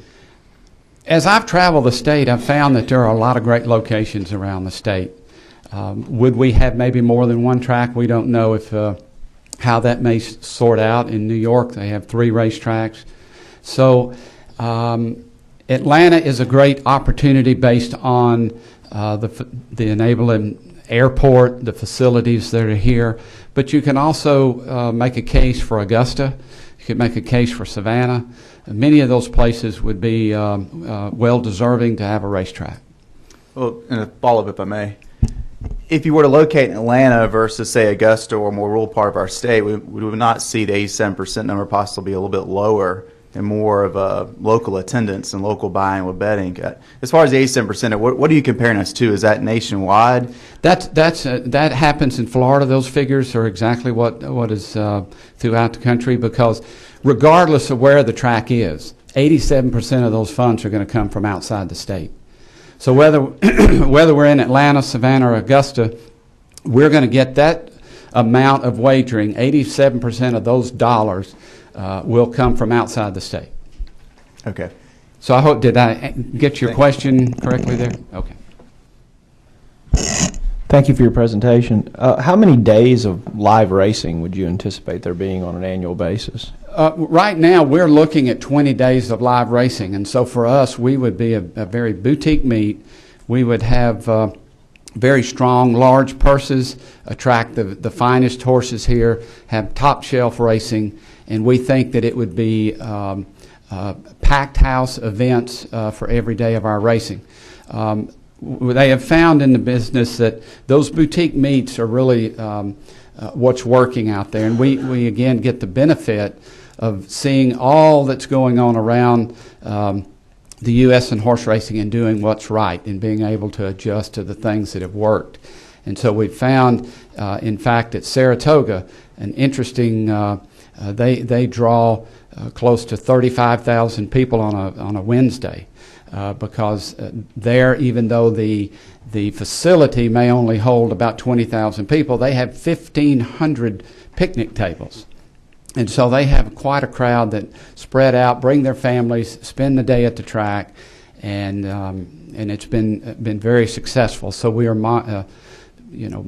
modernizing our facility to those type of things. And your model suggests, I think you said this, but it suggests that it wouldn't need the wagering that goes on the non-live wagering would only be betting on live races from other locales. It's not. Or are you talking about historical racing, slots? No historical racing or slots. Okay. There seems to be no other questions, so Mr. Reeves, Okay. if you could introduce the next speakers. Yes, thank you. I'd like to introduce Alex Waldrop. Alex is the President and Chief Executive Officer of the National Thoroughbred Racing Association, where he leads the thoroughbred industry's national office responsible for matters pertaining to federal legislation advocacy, racing safety and integrity, marketing and promotion of the sport, group purchasing and management of issues of national significance to the thoroughbred racing. Mr. Waltrip is also chair of the Racing Medication and Testing Consortium Board of Directors, a trustee and treasurer of the American Horse Council, chair of the American Horse Council Racing Advisory Committee, a member of the Unwanted Horse Coalition, a fellow of the American College of Equine Attorneys. It goes on and on. He was also spent 13 years with Churchill Downs Incorporated as president and general manager of Churchill Downs Racetrack. He received his BA from Western Kentucky University in 1979, his MA from Fuller Theological Seminary in 1982, and his JD with high distinction from the University of Kentucky College of Law in 1985. Please welcome Alex Waltrip. Thank you, Dean. I appreciate this opportunity to address this distinguished study committee for the preservation of the Hope Scholarship Program. It's a program which I think it was brilliantly conceived and very well executed. I say that as a Kentuckian, where we shamelessly copied your program in the state of Kentucky. I commend you for your good sense and for this excellent piece of public policy. And I'm glad that horse racing can play some role, perhaps, in preserving that scholarship program. This one right here. Oh, this one right there. Gotcha. I won't belabor the point. You've heard about my background. I think it's important just to understand that I have been in this position for almost 9 years and with Churchill Downs for 13 years, so I am somewhat acquainted with this business from a professional and a personal standpoint. Let's talk a little bit about the National Thoroughbred Racing Association. I went too far there. There we go. Yeah. Let's talk a little bit about the National Thoroughbred Racing Association, because we have, I think, what's a very ambitious goal, because unlike other trade associations, the NTRA, we attempt to represent all aspects of the thoroughbred racing industry nationally. My job today is to give you a broad overview of this industry and of the opportunities that are available to you here in Georgia. The NTRA has membership, and in fact, our board of directors includes representatives from racetracks, from owners, breeders, trainers, and uniquely, we even have members and a board member who is a customer, a horse player, or fan as we call them in horse racing. And we also have represented on our organization and supporting our organization every breed association of every breed, virtually every breed of horse, and every discipline of horse, of equine pursuit. So we have a very broad range of support, and we approach this from a multi-breed perspective. So let's talk a little bit about the advantages of horse racing, because it's oftentimes assumed that people are familiar with horse racing, but in a state like Georgia, it never hurts to sort of reiterate to folks what we do and why horse racing is so popular, not only in this country, but around the world. First and foremost, we like to say that horse racing is highly entertaining and it's very social. There's really, frankly, nothing like a day at the racetrack. If you've never been to a horse racing facility, and you're in for a treat. I think long before stadiums and arenas were building suites where people congregated for sporting events, racetracks had box seats where 6 people were forced to sit together and interact with each other and not stay facing the event out in front of them. So it's been a unique social activity from the very beginning, and that's over 100 years. And so we'd like to continue that. And I think that's a very unique sporting opportunity that we bring to the equation in a situation like this. We're also a labor-intensive agribusiness. There was a question earlier about the agricultural components of horse racing. We produce many jobs in the agriculture sector. In fact, it's helpful to think about horse racing from the analogy of an iceberg. We talk about, and you'll hear us talking a lot about a racetrack, but the racetrack in many respects is the tip of the iceberg. It is the visible part of the industry that you attend on a daily basis, but beneath that surface, you have jobs in all walks of life across the state, in agriculture, in entertainment, in advertising. It is a truly a labor-intensive operation. In some respects, it makes us vulnerable to casino competition because we are so labor-intensive, and we're proud of that. But it also can be expensive to run the operation because there are so many jobs that are created and supported. It is a passionate fan base that we have. Everybody loves horse racing. Many people have strong opinions about horse racing.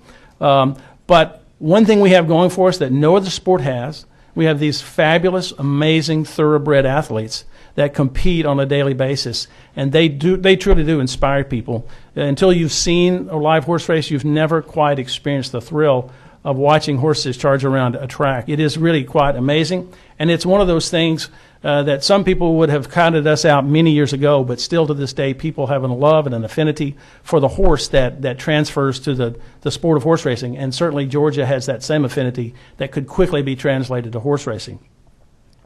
It is beyond wagering. We talk a lot about pari-mutuel wagering, but many people come to the racetrack and they may never place a wager. They're there to see, to feel, to smell, to take in the entire event, come to any of the major thoroughbred racing facilities or big event days, and you'll see lots of people who are dressing up and enjoying a wonderful day of entertainment, which may or may not involve any wagering whatsoever. It's challenging intellectually. Pari-mutuel wagering has been around for over 100 years. Pari-mutuel means among ourselves. Suffice to say, we won't go into any detail if you'd like to, but racetracks don't bank the game. Racetracks don't have a stake in the outcome. That's why it's been socially acceptable across the country for more than 100 years, because racetracks are simply, they hold the bets. The odds are decided by those who place the bets. The racetrack takes a small piece out, a commission, and distributes the rest to the players. There is no competition between the racetrack. Oftentimes you'll hear somebody say, when I was at the racetrack, they'd say, well, I'm playing with your money. And I'd say, no, you're not playing with the racetrack's money. You're playing with that guy's money next to you. You're playing with each other's money. You're competing among yourselves. And that's a great camaraderie. It builds a great sense of excitement around the event. It brings people together around who can pick the winner. It's a great time. And oftentimes it doesn't take but $2, and maybe you've bet the color of the horse. So it may be an intellectual challenge for some. One of the groups that loves horse racing, believe it or not, are actuaries, insurance actuaries, because they're used to dealing with probabilities and outcomes. And they love the intellectual challenge of digging into the numbers. And believe you me, there are numbers galore, because this is a skill game for those people who care. You can beat the odds in this game, and that's what people do who are serious about it. But then there are a lot of people who enjoy themselves, bet $2 on their mother's birthday, and they win probably bigger than the actuaries usually. It's a fun time for everybody. Prestigious ownership opportunities. Here's an interesting point. Where else can you own your own sports franchise? I'd hazard a guess that not many of us in this room have an ownership stake in any of the professional sports franchises. I may be wrong, but I don't think that there are a lot of people who own a part of the Falcons or a part of the other major sports franchises, not only in the city, but also around the country. It's a very select group of people that get to participate in that. Horse racing is completely democratic. If you have the money, you can own a horse. You can be an owner. You can own your own franchise. And it doesn't have to be Mucho Macho Man. It can be a $10,000 claimer that you and a couple of buddies got together and put in a few dollars, and you can own that horse. And in fact, many, many people participate in the business at that level. And it's that thrill of ownership, not just we think about it in terms of pari-mutuel wagering, but it's that thrill of ownership, that franchise opportunity that really energizes people and makes them passionate about the game and participation in the game. It gives you a chance to call the shots, and occasionally it's financially rewarding too. But if it's not, you've had a good time. We have partnerships now where people can get in for small amounts, and they can 20, 30, 100 people can be in a racing partnership and own a piece of the horse and have just as much fun as if they were the singular owner of a winner of the Breeders' Cup Classic. Almost. I know that's a lot of fun. It's environmentally friendly. I don't know about all the LEED standards for environmental construction for the racetrack, but I can tell you that we are a clean sport. We are, by that I mean we don't produce any pollution. In fact, actually I misspoke. We do create some waste, but that waste is generally usable for garden fertilizer. So we're a good business when it comes. We're good citizens when it comes to environmental friendliness. There also exists beneficial federal legislation. The federal government decided long ago that it would behoove the country to facilitate the interstate transfer of wagering from state to state. That's what Mr. Reeves was talking about when he talked about the fact that 87% of wagering happens away from the track and throughout the country. It's because the federal government has in place legislation that facilitates that. So it's legal, it's regulated in all the states in which that wagering occurs, and so you don't have to be worried that there's people are getting into those wagering pools who haven't been vetted, that those people who are calculating those pools are not being regulated by some other state. So the federal government has done us a real favor in that respect. And again, no government incentives. Mr. Reeves referred to the fact that they won't be asking for government incentives. Think about it. Here's a business coming to town saying, I want to spend $20, $40, $60 million. I'm not going to ask for an incentive. I'm going to pay you $20+ billion in taxes. What's the problem? I mean, that's a major commitment on the part of these folks to what they want to do for you here in Georgia. So let's talk quickly about the U.S. horse racing metrics. 50 million fans. Now, that's a big number, and you're sitting thinking, how is that so? Well, my guess is almost every person in this room watched one of the 3 Triple Crown races. Perhaps you saw American Pharoah become the 12th Triple Crown winner in the history of horse racing. We consider you a fan. If you turned on the television or you paid attention to it in the background in the restaurant, you're a fan of horse racing. If you paid attention to American Pharoah, it's caught your attention, and you know that there's something big going on there. Truly, the Triple Crown in horse racing might possibly be the most difficult prize in sports. And we achieved it this year for the first time in almost 40 years, and we're proud of that fact. But that has really helped to focus the attention of the world, and certainly in the U.S., on horse racing. We have what we would consider 7 million core fans. Those are people who in some way or other watch and wager on horse racing, and that's a big number as well. But there again, there are many opportunities around this country, and so we do think that there are many people who are having, because keep in mind that horse racing is still a major live event. We still have significant live attendance because you have 40 racetracks potentially at some times of the year and every day, or 40 to 45 racetracks are racing every day somewhere in America. And that is a lot of people that are going to the racetrack or to the OTB or somewhere to watch and wager on horse racing. So it is a major force. We have about 60 thoroughbred racetracks around the country. Again, back to my point, there are a lot of people. They're all over the country. They've been operating that way, especially since the 30s and 40s. Coming out of the Depression and after Prohibition, many racetracks were built across the country. And they became great sources of entertainment and also for tax revenues for government. So we're very comfortable with that position, and we've been there for a long time. I got the number 90% of all money is wagered. I'm calling it bet remotely. Every market is different, and that number tends to fluctuate. My point about this is that it's not that live attendance isn't important. Live attendance is very important. We need, because people fall in love with racing when they attend a live game. It's just like the difference in watching football on television and going to the game. You all know the difference. The live event is wonderful. But we make it available. We distribute the product so that people can watch and wager wherever they might be. You're going to no doubt hear someone along the way say, horse racing is dead. They're going to show you a picture of Aqueduct in the winter. They're going to show you a picture of some racetrack which is empty, and they're going to say this is a moribund, wiped out a place. Well, probably what they're doing is they're going on Wednesday afternoon, and they're simply picking up on the fact that people don't always have to come to the racetrack anymore. So we make it so that they don't have to be there. And especially in places like California and, yes, even Atlanta, where traffic is concerned, somebody might not want to make that trip every day. He may want to stay home and watch and wager, and that's okay. We can facilitate that, and that's still important for us. We do want them there on the weekends, though. We do like to have people there. And so it's just the fact that we've innovated. We've changed this business. Yes, it's been around 100 years, but we found ways to distribute the product in a way that meets people where they are, on their telephones, on their mobile, their apps, whatever we can do to make sure that it's as convenient as possible. We have more than 1,000 off-track wagering sites. We'll hear more about that in a minute. But again, it points out the fact that wagering does fuel the game. It is a sport, but because people, we're talking about horses running 9-10 races a day. Hard to really make that commercially viable if all people are doing is watching that on television or sitting in the seats. Pari-mutuel wagering makes it a viable, economic pursuit. And last but not least, on this slide, the point is we are and continue to be the only U.S. sport on which it's legal to conduct online wagering. That's a $3 billion market for us. Now, understand I'm saying sports wagering online. We're the only sports wager available online.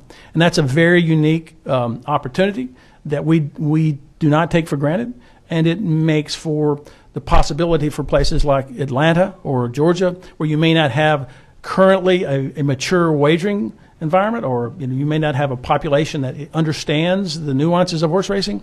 It gives you a fighting chance to get up and going and not wait until the local population figures out what a great game this is. So let's talk a little bit about the average horse player.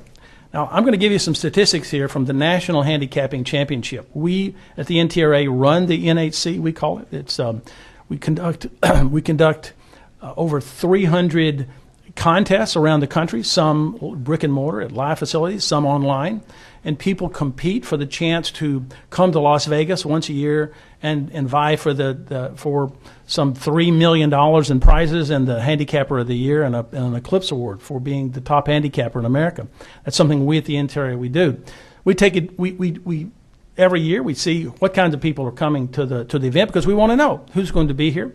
And every year we're amazed at the caliber, the quality of people who participate in our game and who are enthusiastic about this intellectual challenge we talked about. Average age of 52. Yeah, we do skew a little older, but that's probably because, those are the folks with money, frankly, in this economy. It's just a fact that people with time and money generally skew to be 50 and older. There's no shame in that. That's just the way we are. They're highly educated. 21% are graduate degrees. I'm guessing that's not something you expected to see today, but I can assure you that's the case. Affluent. We have, on average income, $117,000. These are not derelict, down and outers. These are people who, again, enjoy the game and enjoy the intellectual pursuit. They travel. They come many long distances to participate, and they love to go around the country and visit new and exciting racetrack venues, because that's something they all enjoy. And again, they're attracted to that intellectual challenge that we talked about. Now, this is a select group. I'll be honest. I'll be very clear. This is the NHC group. So this is sort of the best of the best when it comes to handicappers. But I can tell you, we've been doing research for 15 years, and in that 15 years that we've done that research has always indicated to us that our fans are older, they're more highly educated, and they're more affluent than any other sports fans in America. So that's something to be aware of as you think about who's going to attend these facilities and what are they going to do when they leave those facilities and they hang around for the weekend. Let's talk about horse racing globally, because I know international business activity is important to Georgia in general and Atlanta in particular. And you can be sure that horse racing is an international pursuit. 60 countries conduct horse racing. We're actually only a small part of the world in terms of handle being that money which is bet on horse racing. We account for only about 14% of all dollars wagered across the globe. So, that's partially because of population, but it also is because of distribution, and because the horse racing is very popular, especially in the East, in the Far East, China, Tokyo, Japan, and in Australia. So with Atlanta's focus in particular on the international components, this business would fit nicely. So let's talk a little bit about big events. We've mentioned them before. The Triple Crown this year, we know that it was a success. But even starting with the Kentucky Derby, we had a great year. Almost 400,000 people attended. Handle almost $500 million.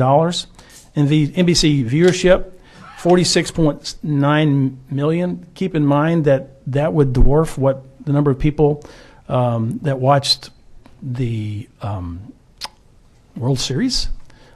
Maybe you're getting close. Of course, that's not anywhere near who would watch the Super Bowl, but many of your top properties, the Derby is watched by somewhere between 16 and 18 million people every year, and that's a lot of people. And then somewhere near that number watched the Belmont this year, again, because of American Pharoah and his pursuit. So don't let anyone tell you horse racing is dying. We have strong meetings coast to coast. These boutique meets that are talked about here in Georgia are alive and well at Keeneland, at Saratoga, and at Saratoga in New York. Keeneland, of course, is in Kentucky. I'm assuming you all know about Keeneland. I shouldn't make that assumption. Saratoga is in upstate New York, and Del Mar is a beautiful racetrack in San Diego. They offer small meets, and they do very well in their markets. Let's talk about the Breeders' Cup. Mention was made of the fact that Breeders' Cup has expressed interest. Breeders' Cup is what we would call sort of it's tailor-made for a big city like Atlanta, because that's what the Breeders' Cup looks for. They have 2 days, 15 races, $26 million in purses. 100,000 people will attend this event. You've got the best of the best. These are, your top. Think of these as your top athletes, your top franchises. This is your Super Bowl. These are people coming to town to really put on a display of what horse racing is all about. It culminates our season, and it decides the Horse of Year honors in many cases, not in every case. And the prestigious Eclipse Awards often go to those winners who are in those races. The economic impact of the Breeders' Cup is significant.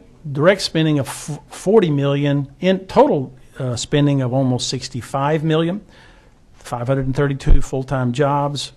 So significant labor income of about $26 million, and significantly $4.8 million in state and local taxes. This is an event that you want to bring to this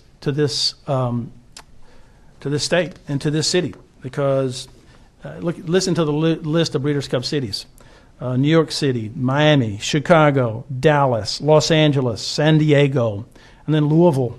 Now this year, Lexington. Major cities want the Breeders' Cup. It brings the kinds of people that you want to engage, you want to entertain, you want to bring them to Atlanta to see what is available here after the races are over. And I can tell you it's a great business development tool wherever it goes. And that goes for horse racing in general. So let's talk a little bit more about this tip of the iceberg. What did I do? There we go. The racing jobs. What kinds of jobs are there? We've already talked about the racetrack employees, of which there will be many, because it's a very intense operation. It requires front and backside operations. You have many stalls. You're bringing in lots of horses that compete on a daily basis. But you also have the breeding farms. And when you go back to the breeding farms, you're talking about not just owners, but you're talking about grooms, hot walkers. You're even talking about consigners, bloodstock agents, people who do not only produce the animals, but also help to sell those animals. Grooms and hot walkers, exercise riders on the racetrack, large number of individuals to take those jobs. Jockeys and drivers. Jockeys are in the thoroughbred industry are the athletes as well. Think about the tracks really as the stadiums. Think about the trainers and the owners as the franchisee owners, and the jockeys and the horses as the professional athletes. When you think of that in those terms, a $26 million day for professional athletes makes Breeders' Cup a very good business proposition and a very respectable professional sports franchise for this state. And we are not mentioning veterinarians, services, and suppliers that that extend across the state, because they have to service all these animals wherever they're located. So there's a wider network of jobs and business pursuits that are available through this. Here's the economic impact of the racing industry nationwide: $11 billion wagered on an annual basis of the $90 billion worldwide. There are 375 horse racing and breeding jobs nationally. There are $37 billion spent in economic activity on horse racing nationally. And you've got almost $2 billion in tax revenue generated from this pursuit. Importantly, virtually none of this money, much of this money is coming from the southwestern part of this country, but none of it is staying in the southwestern part of this country. To bring this money back to Atlanta and to Georgia, you've got to build a racetrack. To access all of this activity, you have to be located here. Otherwise, it leaves. All I have to do is, we'll talk about that in a minute, but look at the impact right now. You have an affinity for horse racing here in Georgia. You own 180,000 households own horses. They contribute much to your economy. It's a significant commodity in the broad sense of the word there. So there's an affinity for the horse. This is not something that you don't know anything about in Georgia. You are a population. You have an agricultural background and basis, and this is the beauty of horse racing, that it can cross that urban-rural divide that so many states are seeing now. It makes for a great economic opportunity across that divide. So let's talk finally. Let me bring this all to a head and ask the ultimate question. Why does Georgia need horse racing? And that, I think, is the question that you and the citizens of your state have to ask yourselves when it comes to putting this on the ballot and casting your vote as to whether this should be approved. The simple fact is there are Georgia breeders and owners now, but they raise their horses elsewhere. They take them to Florida, South Carolina, Kentucky, and across the country. They don't keep them here because they can't. These opportunities don't exist here now on a significant basis. Georgia racing fans visit Kentucky tracks in Kentucky, Florida, Louisiana, and elsewhere. And if you don't believe me, come to Keeneland on a day when the University of Georgia is playing UK, and you will see a sea of red at Keeneland Racetrack, because I'm telling you, Georgians love horse racing, and they show up in droves. And we love it when they show up in droves, because all the money stays in Kentucky. Thank you very much. This is your chance to turn that around and bring some of those dollars home for you. Here's one last point I want to make to you, and I think it's something worth bearing in mind, and that is that Atlanta is the largest metropolitan area in the U.S. without a racetrack. New York, Los Angeles, Chicago, Dallas, Philly, Houston, Washington, D.C., even Miami, they all have racetracks. In fact, Atlanta is the only one of the top 20 metropolitan service areas that does not have racing. Of the top 20 metropolitan areas, only one does not have racing. It's Atlanta. That is a hole in the economy of Atlanta that needs to be filled. And think of it, you're not just in that company, but you're going to be in the company of international cities like London, like Dublin, Ireland, like Paris, France, like Dubai, Sydney, Australia, Tokyo, Hong Kong. These are major cities in the world, and they embrace horse racing, and they see it for what it is, which is a massive economic engine that brings prosperity and entertainment options to their citizenry.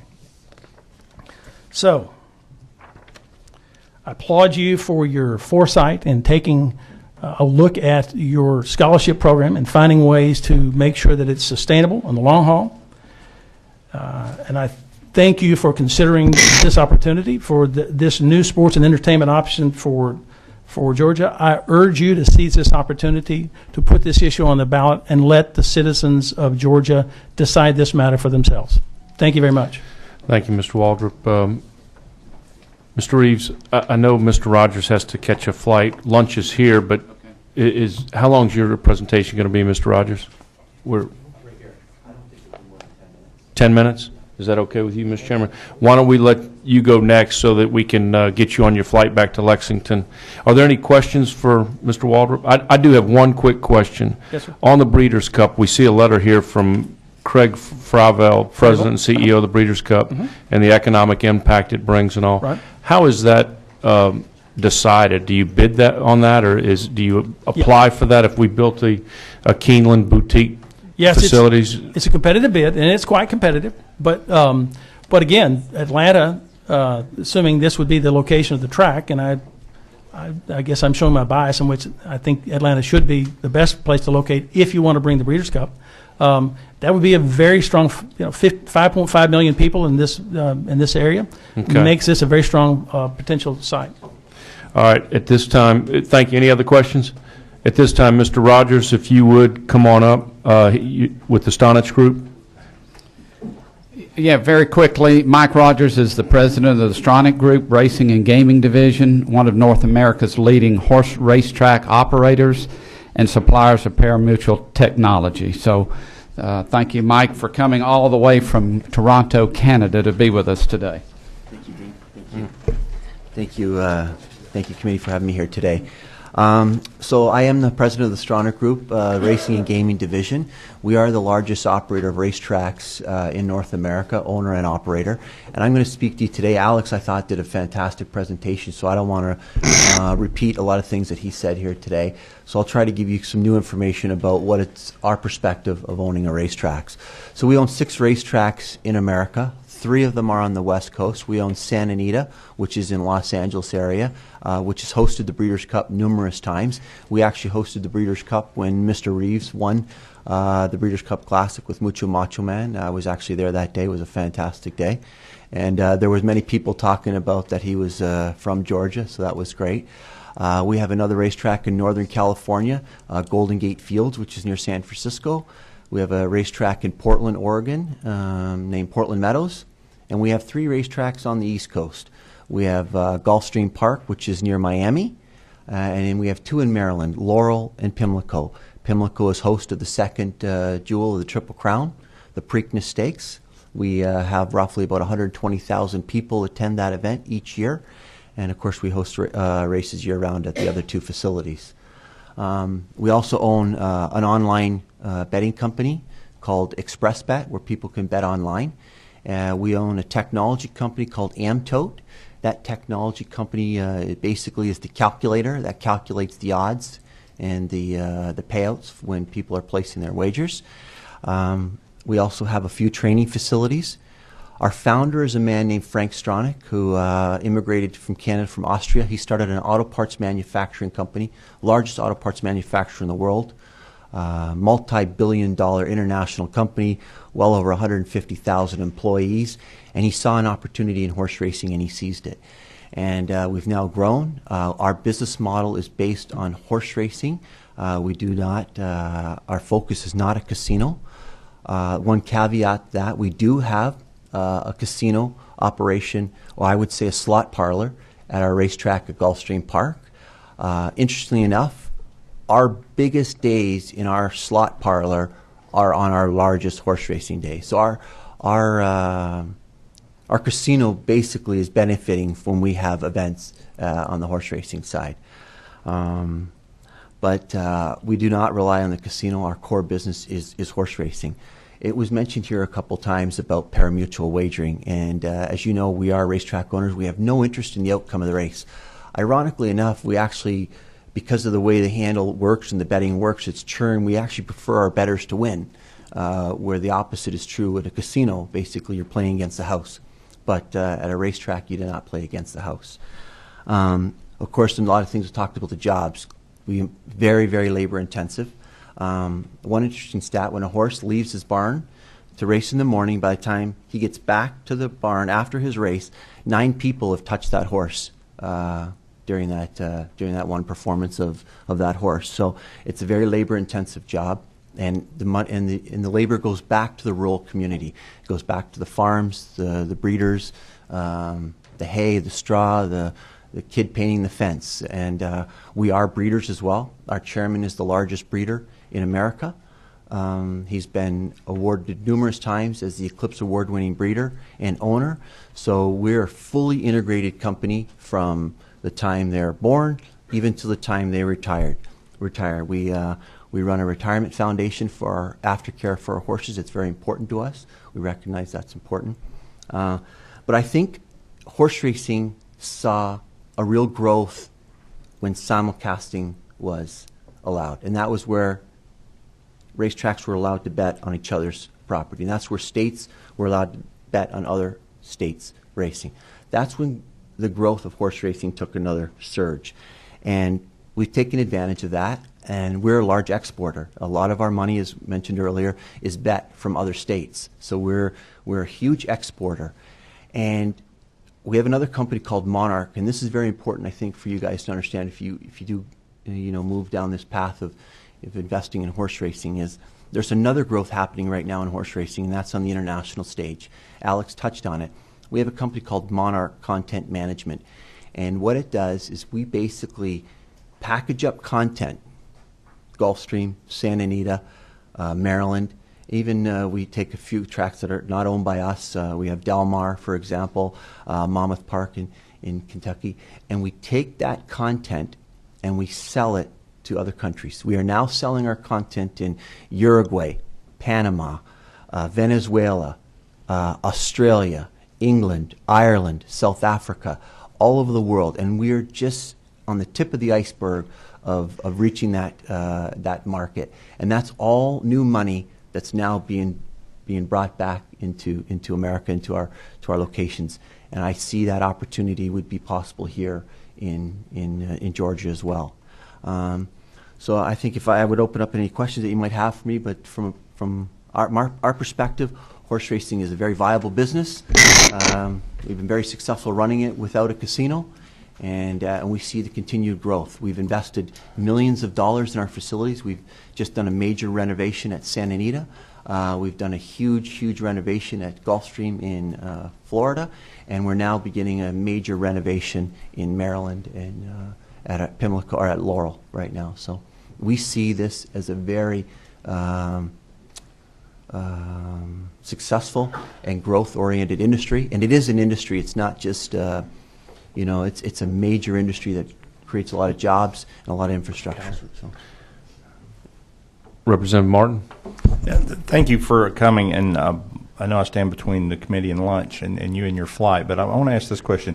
This is a destination event. It's a bit like a sporting event, a Georgia Tech football game, a Georgia Falcons game, whatever.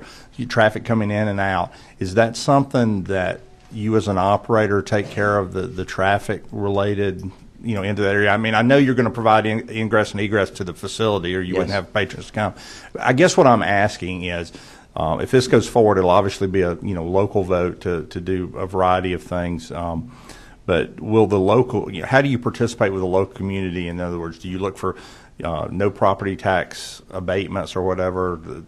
The folks get that so that they can put police on the street to help. So just address that just real briefly, how that works in other places and how it might be proposed here in Georgia. So some of the big events that we host, we reach out to the community, and we generally, it's on our dollar, we pay for the extra policing that's needed, the extra security that's needed. So generally, police officers that are off duty or whatever, we will hire them to help with the event. Depending on the size of the event, we have the Florida Derby and the Santa Anita Derby, and of course the Preakness. Each community is a little bit different, but generally it's on us. We pay for it, and we manage it. Thank you. Cowser. Mr.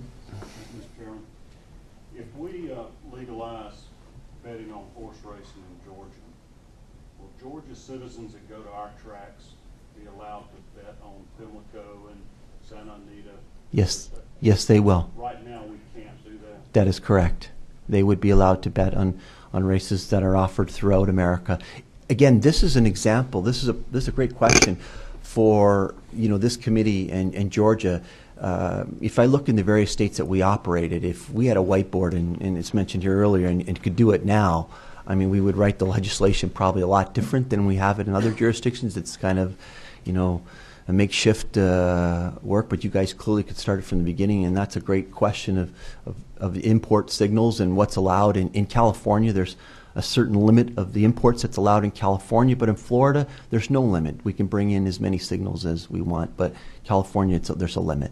So the people that from out of state, these 87% that would be betting here, are they from states like Nevada, California, Yes. northeastern states in Kentucky that allow horse racing? Yeah, that number that's been talked about a couple of times, that 87, 90%, that is typical no matter where the racetrack is, that the majority of the money that's bet on that live race is coming from these 1,000 outlets that Alex talked about. That's where the people that are participating in those races, that's where that money's coming from. Can we get a cut of that? 100%. Our people that are betting out of state, does Georgia get a You will get rake on that? You will get the majority of the cut. So generally what happens, if you had a racetrack here in Georgia, you would work a deal out with the racetracks in the other jurisdictions. And when I mentioned Monarch, the content management company, they are one that handles those signals. So you would, let's say there's a 20% takeout, make it simple, and you would buy that Gulfstream Park for like 3%. So you would pay, so the 20% would come out, off, 80% would go back to the winning bettors, the 20% would be held by the racetrack. 3% would go back to Gulfstream, and the 17% would remain here in Georgia. So the bulk of the money would remain here where the bet is taking place. Thanks. Senator Miller? Real quickly, and I know everybody's ready to go. The National Thoroughbred Racing Association, do they coordinate all the races, making sure that two races aren't taking place simultaneously? And no, they do how does not. that? How do we know that? Yeah. We talk about this boutique race. How do we know we don't end up at a time that's not good? Or that's a good question. Like NFL does the football games. That's a great question. I'll tell you, that's actually a problem that exists today, unfortunately. No, it's not coordinated by the NTRA.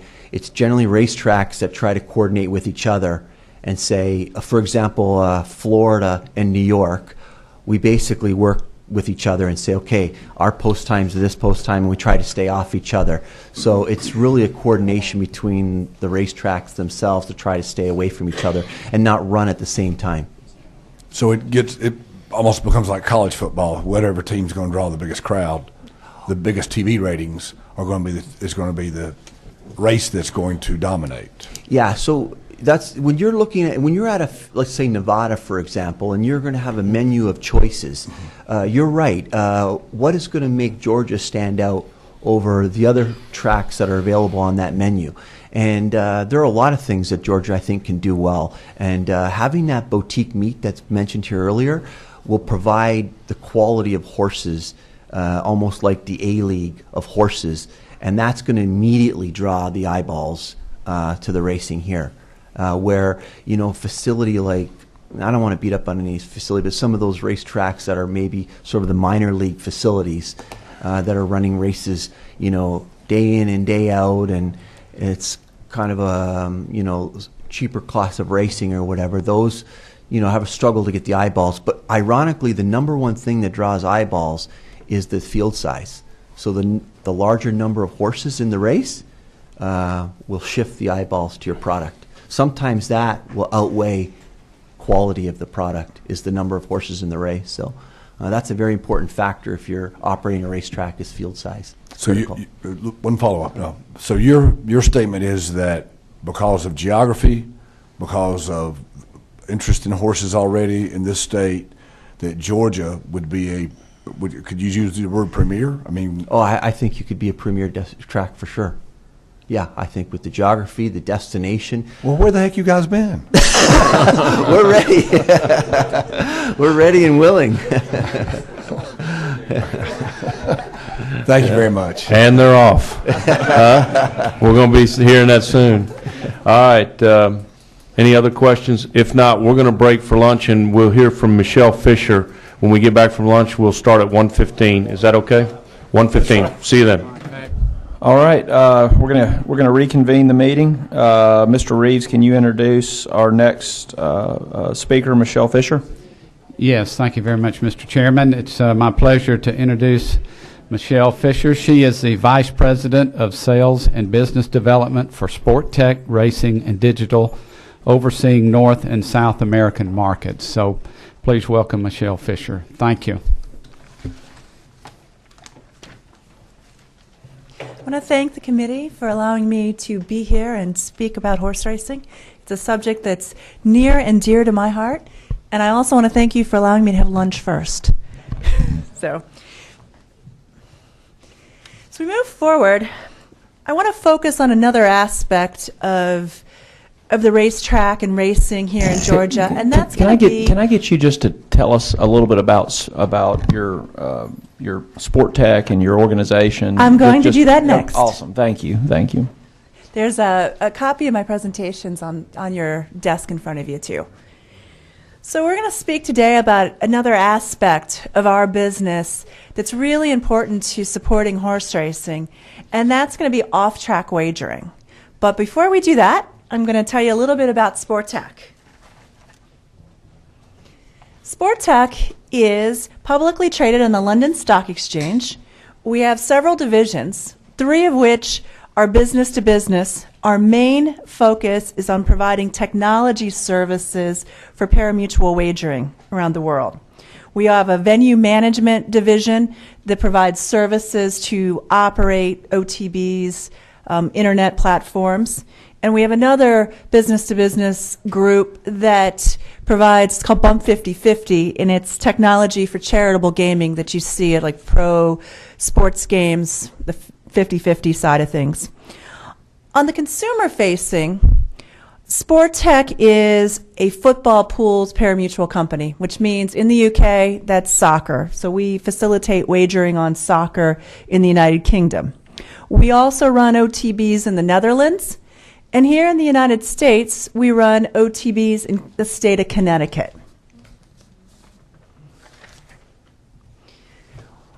Our company operates in 34 countries, 38 states.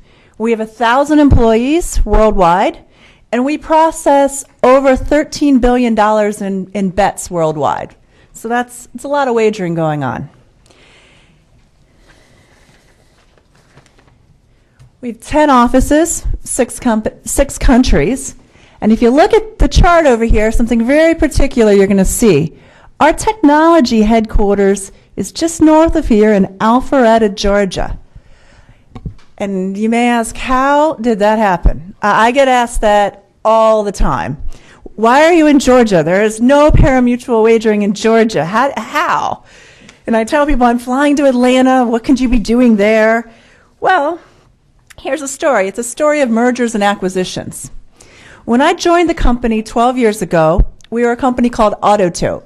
We were located in Newark, Delaware, and we provided wagering services, tote processing. We processed bets. We purchased a company you all may know a little bit about in 2003 called Scientific Games. It's a lottery company, process scratch-off tickets, and we took their name and moved our whole operation down here to Alpharetta.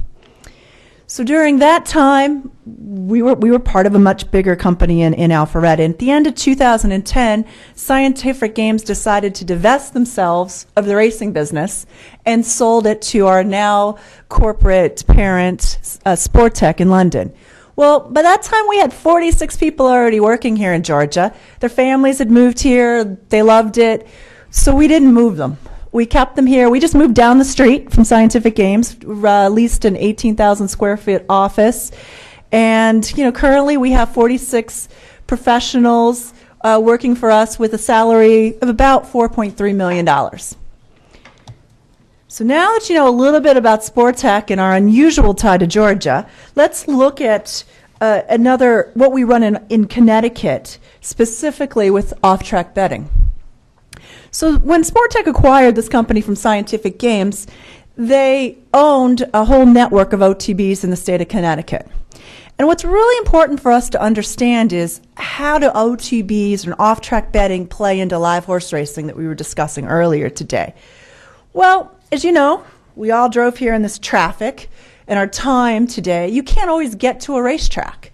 And so what off-track betting locations allow you to do is it gives the fans convenience. It allows them to just go down the street and go to an OTB and watch horse racing, and it brings a whole new level of education to them. And what does that equate to? More fans, more betting. And when you have more betting, the purses the horses run for in the state of Georgia will go up. When you have more purses for them to compete on, you need more support programs, agricultural support programs, people that they employ. So it's really a big, big part of the industry is to have additional outlets for betting. In Connecticut, we actually purchased the OTBs when we were Autotote from the state in 1993. We have a license to do 18 venues. We have 15 deployed. And when Sportech purchased the company, we've started renovating all of them. And we're in the process now of building 2 more, one in Stamford, Connecticut, and another in Danbury. As the business has evolved over the years, more and more people are online. And so 2 years ago, we worked with the state to launch an internet betting platform. And what's interesting, you heard some of the other speakers talk about how horse racing is the only legalized online betting available in the U.S. We took it a little step further, and we worked with our Attorney General and limited the betting online in Connecticut to Connecticut residents. Whereas we didn't want our residents going out of state to bet on a national ADW, we wanted them to stay within our state. So that has been a huge growth mechanism for us there. I've got a map of our locations, and we are regulated by the Connecticut Department of Consumer Protection, and we're approved by the local municipalities where we go.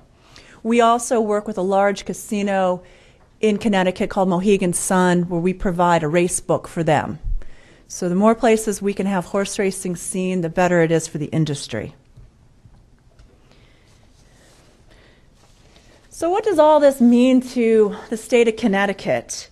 Well, we spend approximately $24 million in Connecticut every year. We employ 350 people. It's $10 million in salaries. And we also pay about $6.3 million in taxes. We contribute to responsible gaming programs and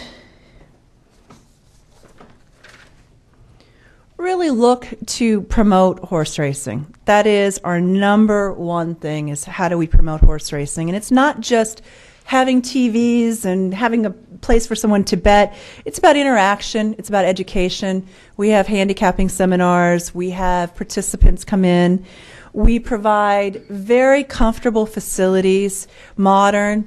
We go in and partner with existing restaurants and entertainment centers to come into our OTBs, provide food and beverage, and we make it convenient. We make it convenient for someone who wants to make a bet to be able to do so.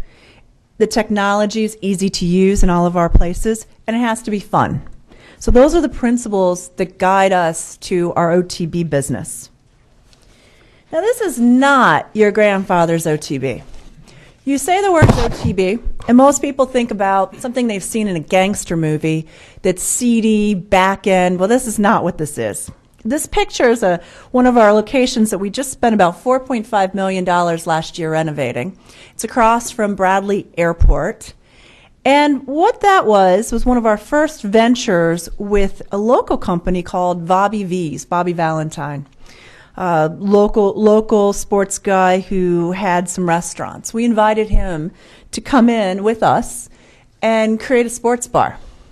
So as you can see here, it's very dynamic, it's engaging, the food's very good, and you can also see other sports as well as bet on horse racing. And our goal here was to get people out that may know nothing about horse racing, a nice environment to see that.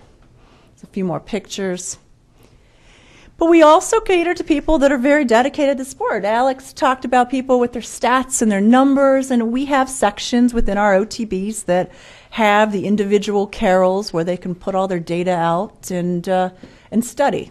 So we really looked at a different model, and depending upon where we go, we're in different cities and in counties. Sometimes it's a smaller location that we build out from a current restaurant, or it's a full standalone facility just for horse racing. So our models there are much different than what many people's imagination conjures up. As you can see, in some locations we have live tellers taking bets. We have self-service machines. Or when you go home, you can watch the race you just bet on online or on your phone. Makes it much, much easier. So what does this mean? What do we add to it? Well, we're great corporate citizens. We participate in every location. with our towns, with our mayors. We are very highly regulated and monitored, clean, neat facilities, place that you want to take your family. As I said, we brought in about $6.3 million last year for the state of Connecticut. And remember, Connecticut only has, I think, around, I think it was 3.6 million people. So from the 3.6 million people, we've got about 200 million at these facilities.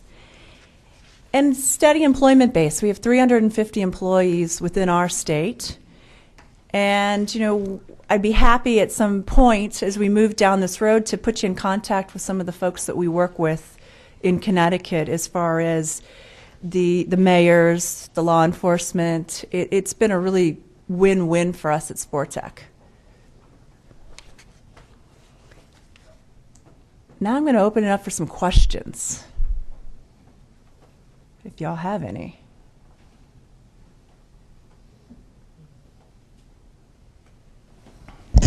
Representative Martin.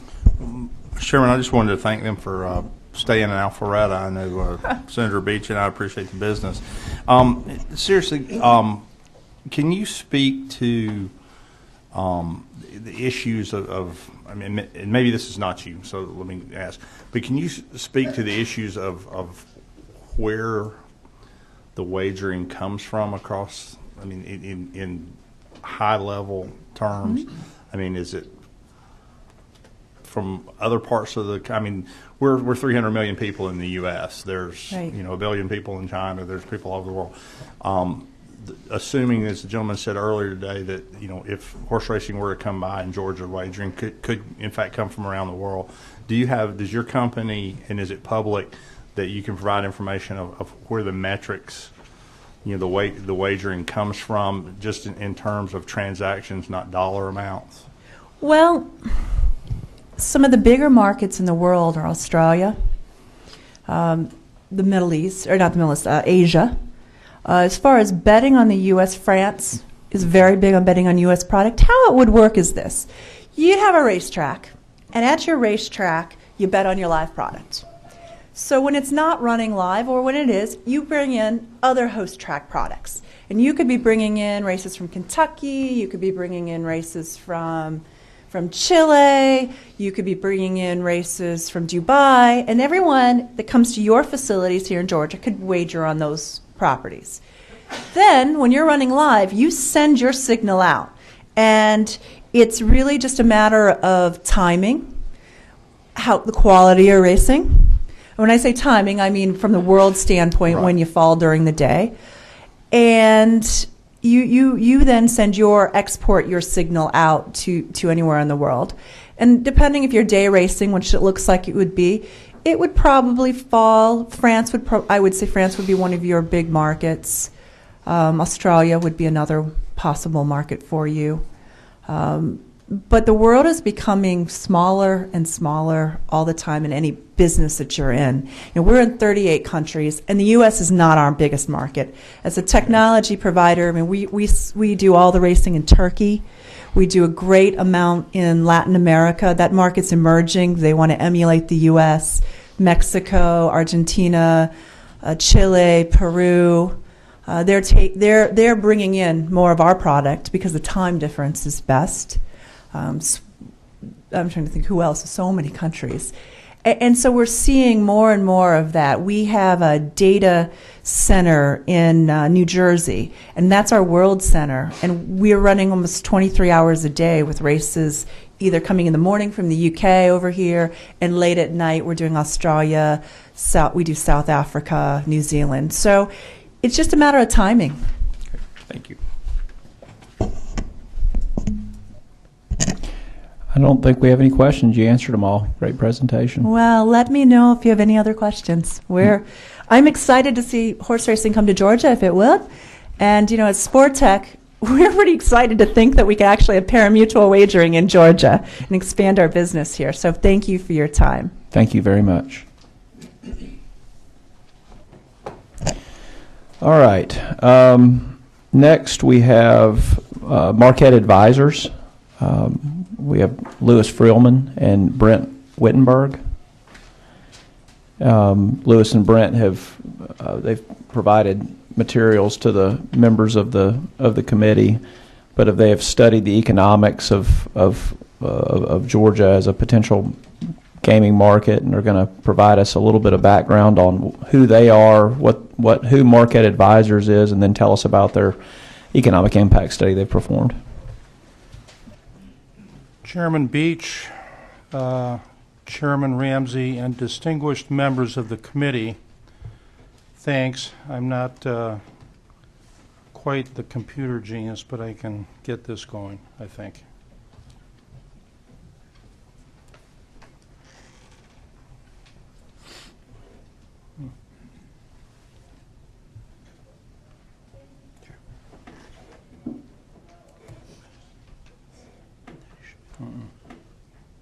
That's view. That's okay. Scroll down.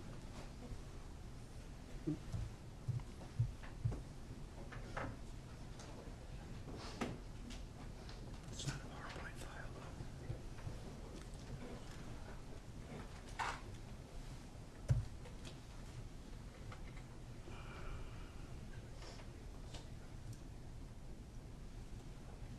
that arrow right there. There's no go.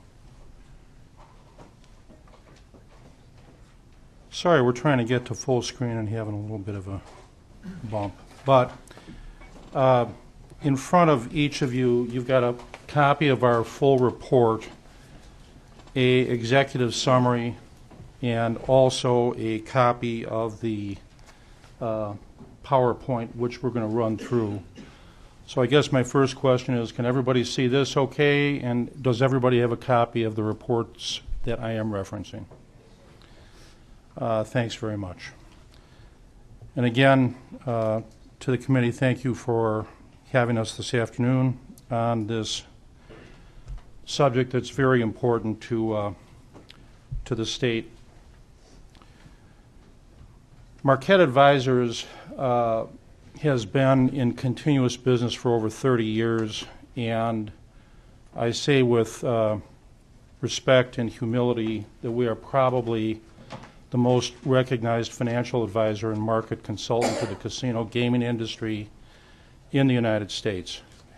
Our work is uniformly accepted by institutions, corporations, lenders, government entities, all parties that interest in the casino gaming and resort business. And we have been doing this work continuously for about 25 years. Our working experience is in every major and minor casino gaming market in the United States, in North America, the Bahamas, and Central America. We have completed hundreds, probably approaching 1,000 studies, similar to the work that you have on your individual desks. And we have also been employed both by institutions and governments and state governments to look at, evaluate, assist parties of interest in planning the successful implementation of gaming programs across wide geographically dispersed areas.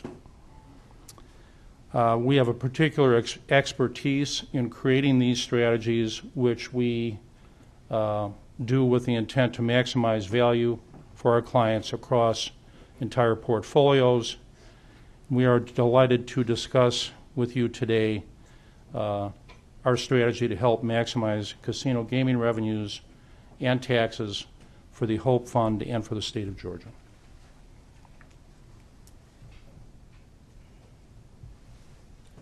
Just use that.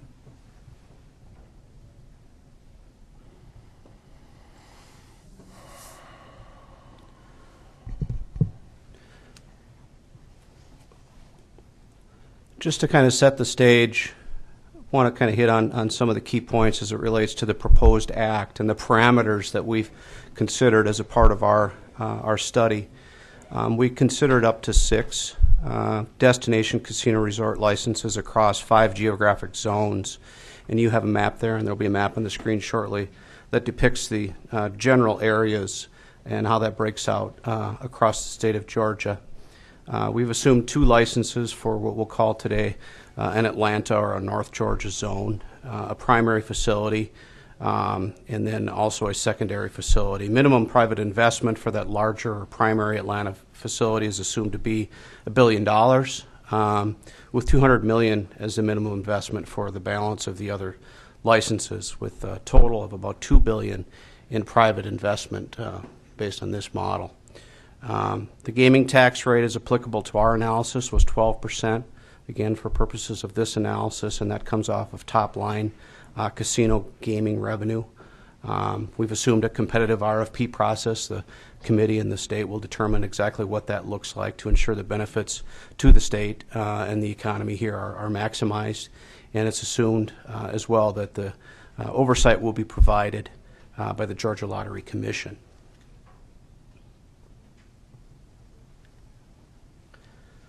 So within that context, you see here a graphic that depicts what we believe are likely to be developed in terms of destination casino resort facilities. Certainly, in the case of these facilities, we think of the casino as the anchor, but really there's a wide array of a full variety of resort and amenity components that really diversify the experience and are very important to provide an experience that attracts large numbers and large numbers of people and revenue from across a broader region, inclusive of substantial amount of tourism.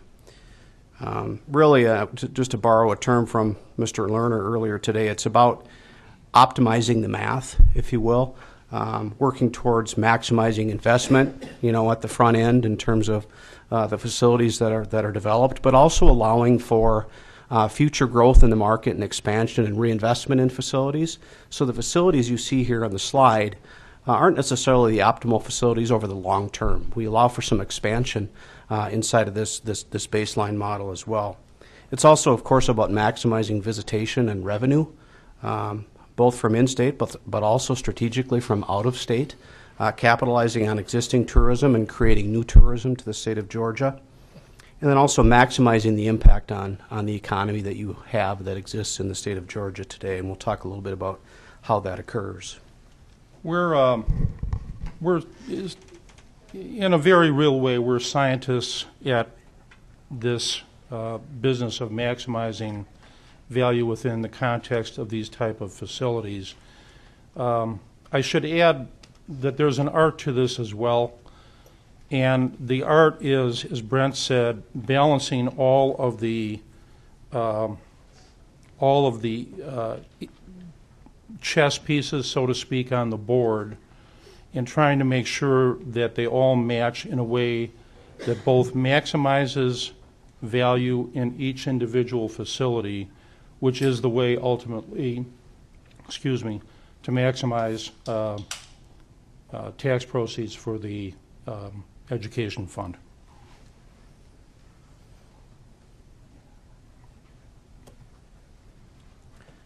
In terms of the zones analyzed, you see them there, and then you also see the graphic depicts the location of competing gaming resort facilities in adjacent jurisdictions, which we'll talk about in a minute. For purposes of our analysis, we did not get real specific on locations within these zones. We do assume, for purposes of running our numbers and our analysis, that casinos will be generally sited within close range of population centers, also strategically sited in areas where we can capture revenue and visitation from adjacent jurisdictions. So we've considered those factors, but we really haven't zeroed in on specific locations. That wasn't part of our analysis to date. When you think about locations ultimately, and that will be up to the committee and the state to determine how many and exactly where, we think it's important to think again about maximizing utilization and visitation, recapturing a considerable amount of revenue, we hope, that's now leaving the state, and we'll get into that we can recapture here regionally or inside of the state. Maximizing visitation from non-Georgia residents to the extent that we can do that. providing maximum economic impact across the Georgia economy. In terms of investment, we're going to get into the numbers and types of job opportunities that we think become available and the earnings, employee earnings. And again, just maximizing investment, optimizing the math again, if you will.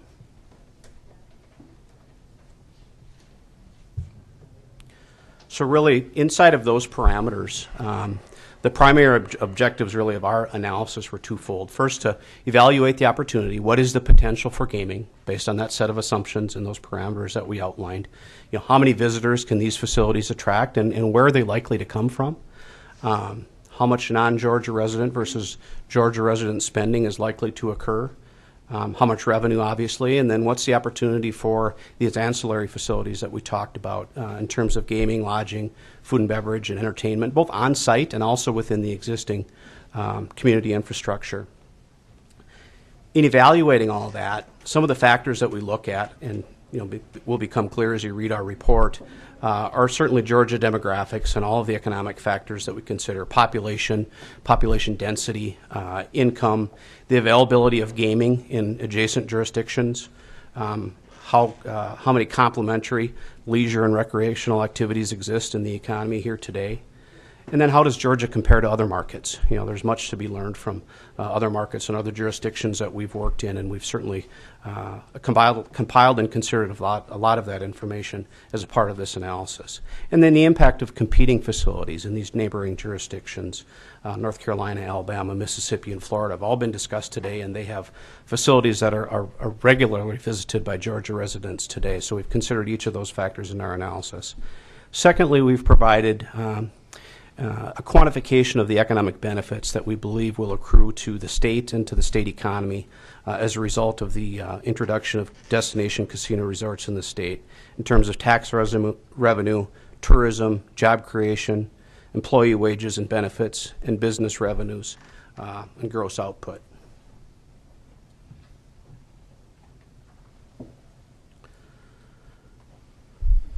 Again, there's a graphic that depicts the competitive market. You can see the supply of drive-to gaming destinations peripheral to the state of Georgia, which capture a significant amount of visitation and revenue. We estimate that almost $350 million in revenue expenditures on gaming by Georgia residents is flowing out to those facilities that you see on the graphic in adjacent states.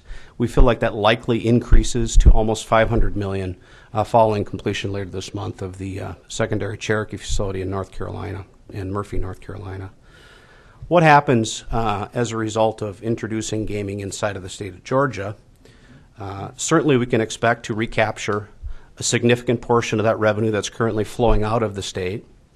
Secondly, we expect fully that casino gaming participation rates here in the state of Georgia will increase as a result of providing that opportunity here within the state.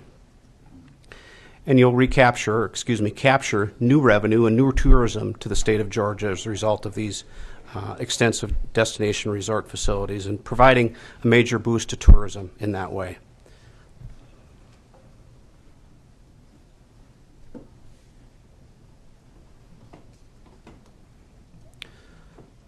So some of the factors that we look at, I touched on some of these earlier, but just looking at Georgia and the relevant indicators and drawing comparisons to other markets, other jurisdictions in which we've worked, adjusting for regional nuances, regional population and income factors, and what we know about consumer behavior.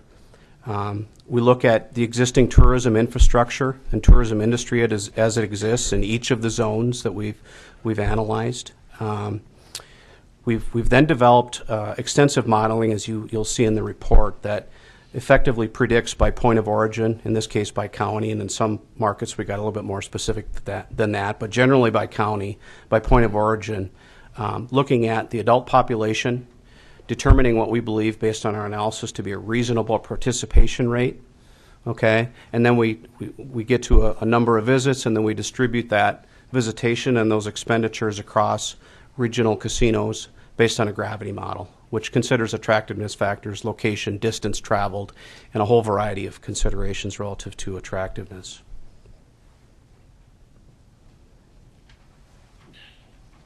The output then, you see in front of you and you see in the report, Based on our analysis and the parameters set forth, we feel that the 6 destination casino resorts in the state of Georgia would generate approximately 26 million tourist visitors per year to those facilities, about 2.4 billion in gaming revenue.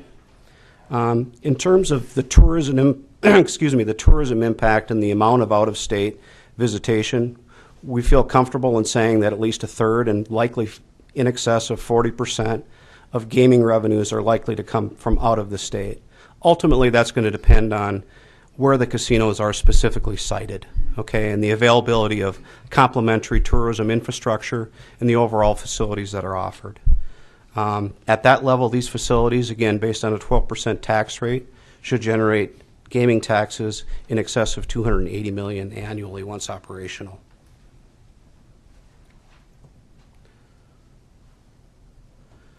So that's how we expect these facilities would perform. The next step in our analysis was to start to quantify economic impact. What does this all mean to your economy in terms of taxes, but far beyond that as well? And we measured 2 types of impact. First off, we're going to have considerable amount of construction activity ongoing as these facilities are developed over about a 2-year period. Okay, and that's going to create job opportunities and earnings, certainly provide a benefit and stimulus to Georgia businesses as well through purchases of supplies and services and materials.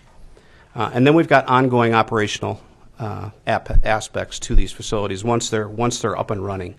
And again, we've got a variety of direct impacts, namely jobs and payroll and related benefits to employees. We have casinos that are going to purchase significant amounts of goods and services from Georgia vendors and suppliers. And then we have a tourism impact whereby we're increasing tourism not only at the facilities themselves, because not everybody is going to choose to stay at the resorts. Others will choose to stay elsewhere in the community for a whole variety of reasons. They'll visit other restaurants. They'll patronize other shops. They'll buy gas on their way. So there's a whole variety of tourism-related impacts that accrue to the state economy.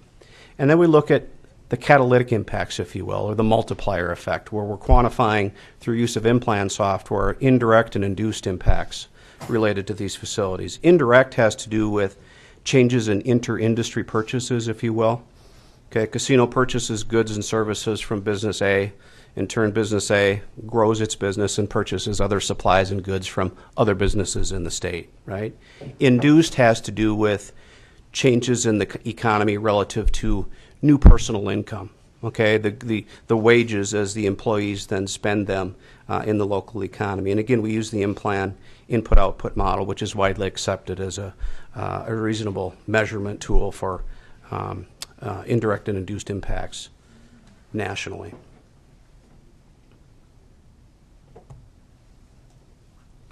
In terms of employment, once fully operational, we expect that, let's start with just construction. The 2-year construction period, we expect that will support 11,300 construction-related jobs.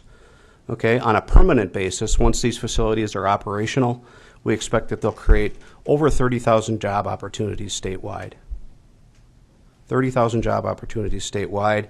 That includes just under 16,000 direct jobs, or those jobs that are sited at the destination resort facilities themselves, and about another 14,000, almost 15,000 indirect and induced jobs related to the catalytic impacts of these facilities throughout the state. About $1.1 billion in annual employee earnings statewide, considerable stimulus there and the related payroll taxes. Just to put that into context, the 30,000 new jobs, that equates to about 10% of current unemployment in the state of Georgia as a result of this expansion.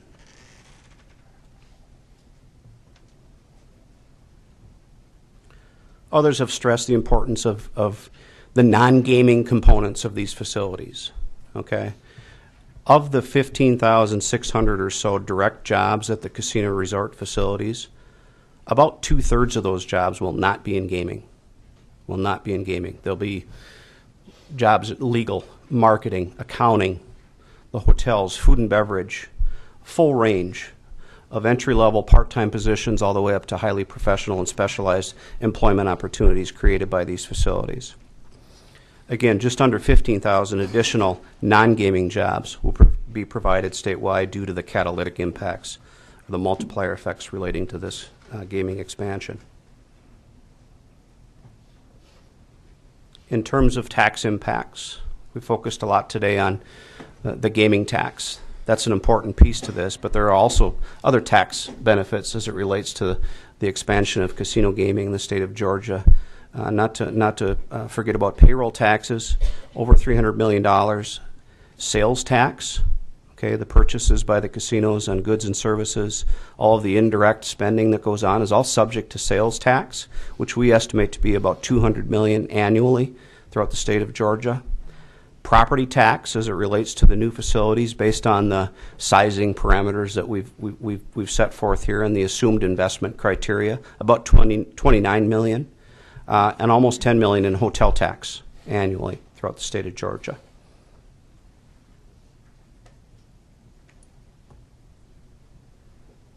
In total, to wrap up, we're summarizing an economic impact on an annual basis of about $5 billion, 2.8 of which relates to the direct output of these facilities, and about $2.2 billion as a result of the catalytic impacts of these facilities. To put that into context, we're all familiar and can recall the importance of the Olympic Games here in the state of Georgia. This is like hosting the Olympic Games on an annual basis in terms of the size of that impact on its economy here in Georgia. Unless Lou has any correction or anything to add, I think we're open and happy to answer questions. Happy to answer questions. Thank you for the presentation. Representative Stevens. In looking at your numbers here, it says it provides an economic impact of $5 billion to the state of Georgia. That, strangely, is exactly the number for this phenomenal film bill that we've got in Georgia that has just changed the impact, with one slight difference. There is no tax credit. No comment? I don't know anything about a film bill. So. We instituted a film bill that gives you a 30% income tax credit a few years ago in 2008 that changed the landscape. According to your numbers here, that's exactly equal to the number, the economic impact for the film tax credit without giving a tax credit or exposure to the taxpayer at all, was my point. Sounds like a good idea. Senator? Yes, on the one of the numbers you gave was 40% of the gaming revenue would come from out of state. Is that an average number pursuant to your expertise, or average, or high, or on the low end, or can you kind of tell us about that? When you say 40%, would that be expected? Go ahead. I'll let Brent respond in detail. I mean, it's not a average. It's the result of our analysis of in-state, of likely in-state and out-of-state gaming revenue spending patterns. And there's a lot of math to it. And in the full report, you can see that we've developed those projections unique to each zone.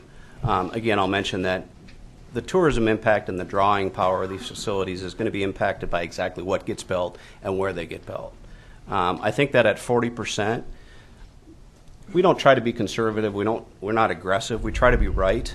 But I would say that at 40%, we're erring on the side of being a little bit conservative, because if you think back to the facilities, the parameters that we're assuming here, we know that there's room for growth there in terms of the number of hotel rooms and the non-gaming amenity components that will be added over time, such that we feel the attractiveness of the venues themselves is likely to improve over time. And so if we go in at 40%, it's more likely that that number is going to increase over time, if that makes sense. Just have one follow-up, and I'm just trying to get for clarification and knowledge purposes, because I'm hearing two terms kind of interchangeably. Is there a difference between a destination casino and a regional casino as far as the customers that are going to be coming and where they come from? Because are we saying that all of these casinos will be destination casinos? Is that the premise? There'll be destination casinos for their market. Okay. In the case of facilities that are located within the larger Atlanta environment, you will certainly get visitors. You will absolutely get visitors from around the world and from out of state, as well as a very high frequency of visitation from Georgia residents probably dispersed throughout the state. In a smaller facility, it can still be considered a destination, as you ask. It simply won't have the same drawing power, maybe is the right word.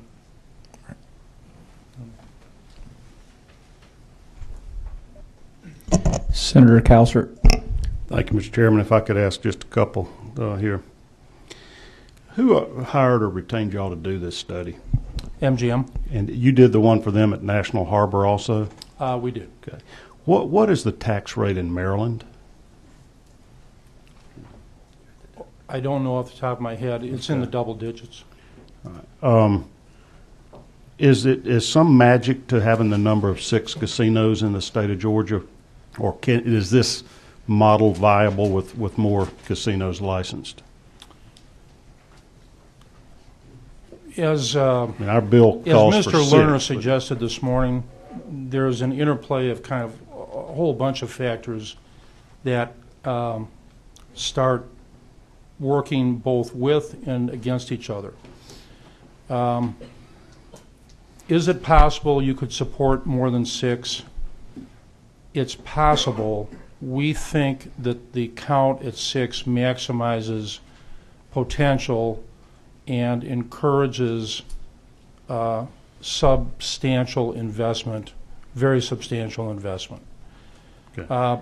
Ultimately, visitation from outside of a market area is a driver of business. Visitation from within whatever the larger market area tends to define what the size of the product can be. And count comes into play over the view of a portfolio, which is really the way I think the committee and the state should be looking at it. Okay.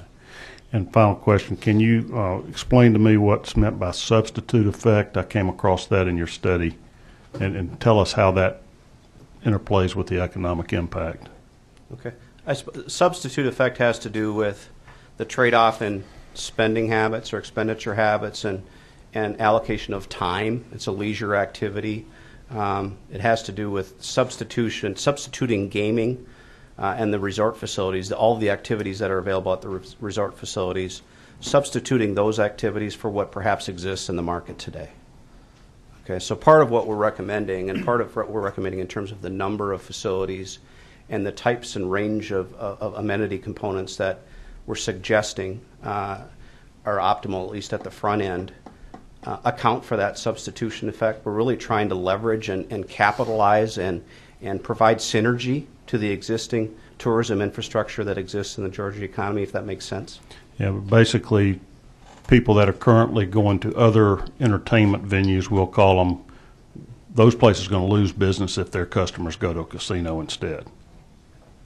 Correct. And in terms of gaming, we're hopeful and we believe fully that the provision of gaming inside of the state will result in a substitution of gaming locally as opposed to flowing out to facilities in neighboring jurisdictions. Yeah. We want to make sure the point is clear that what ends up happening in a market where these type of resorts are built is that there's an amount of money that ends up, it would look to you in hindsight like it has lain fallow, that the money that's currently being spent on entertainment and tourism and the local barbecue place, over a period of time, when these facilities get created, they end up generating a much higher degree of revenue from this amount of money, dough, that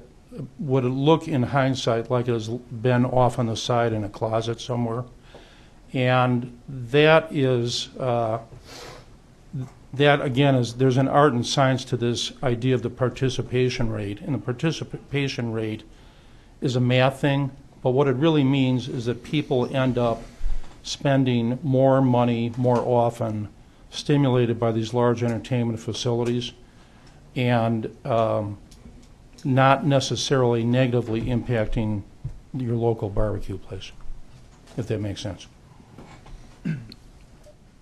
Representative Strickland.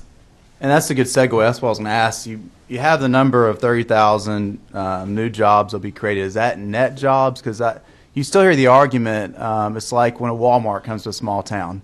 How do the little guys compete with the big guy? How does existing restaurants, existing convention center, existing arena, how do they compete when the big guy comes in town and takes all that business? Do you have any data on that in particular in a town that had a big shop come in, and how it affect the existing industry there?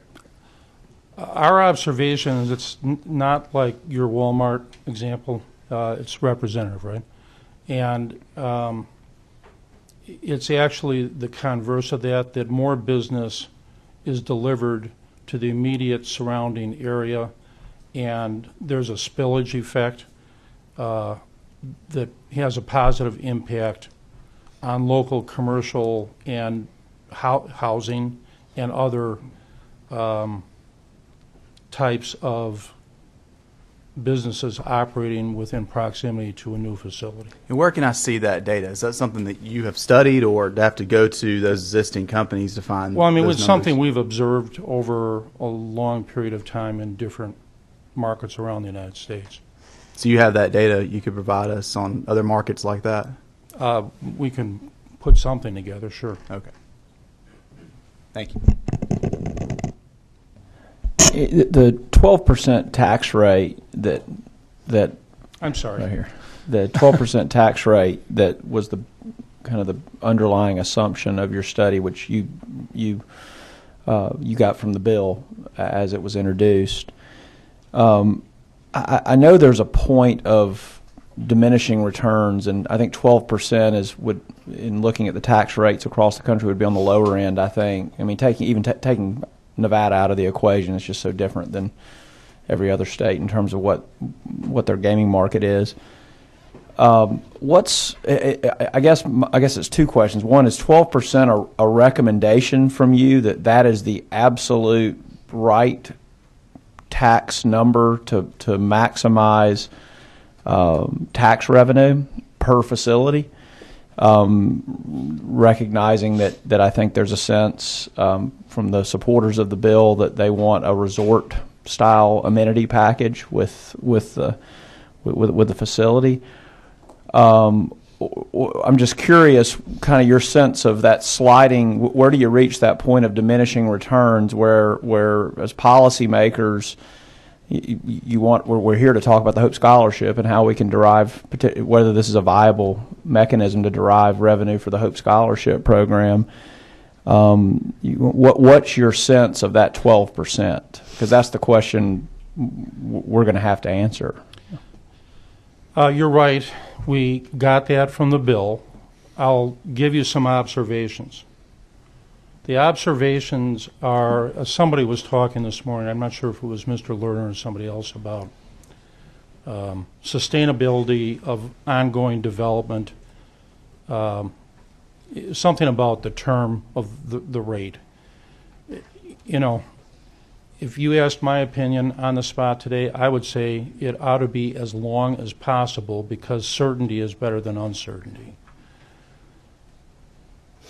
The second piece is the rate. We have not studied the rate, but I can tell you by direct observation of many situations we've seen over a long period of time that higher tax rates end up constraining initial facility development, and they absolutely have an impact on reinvestment over a period of time by any one facility or a portfolio.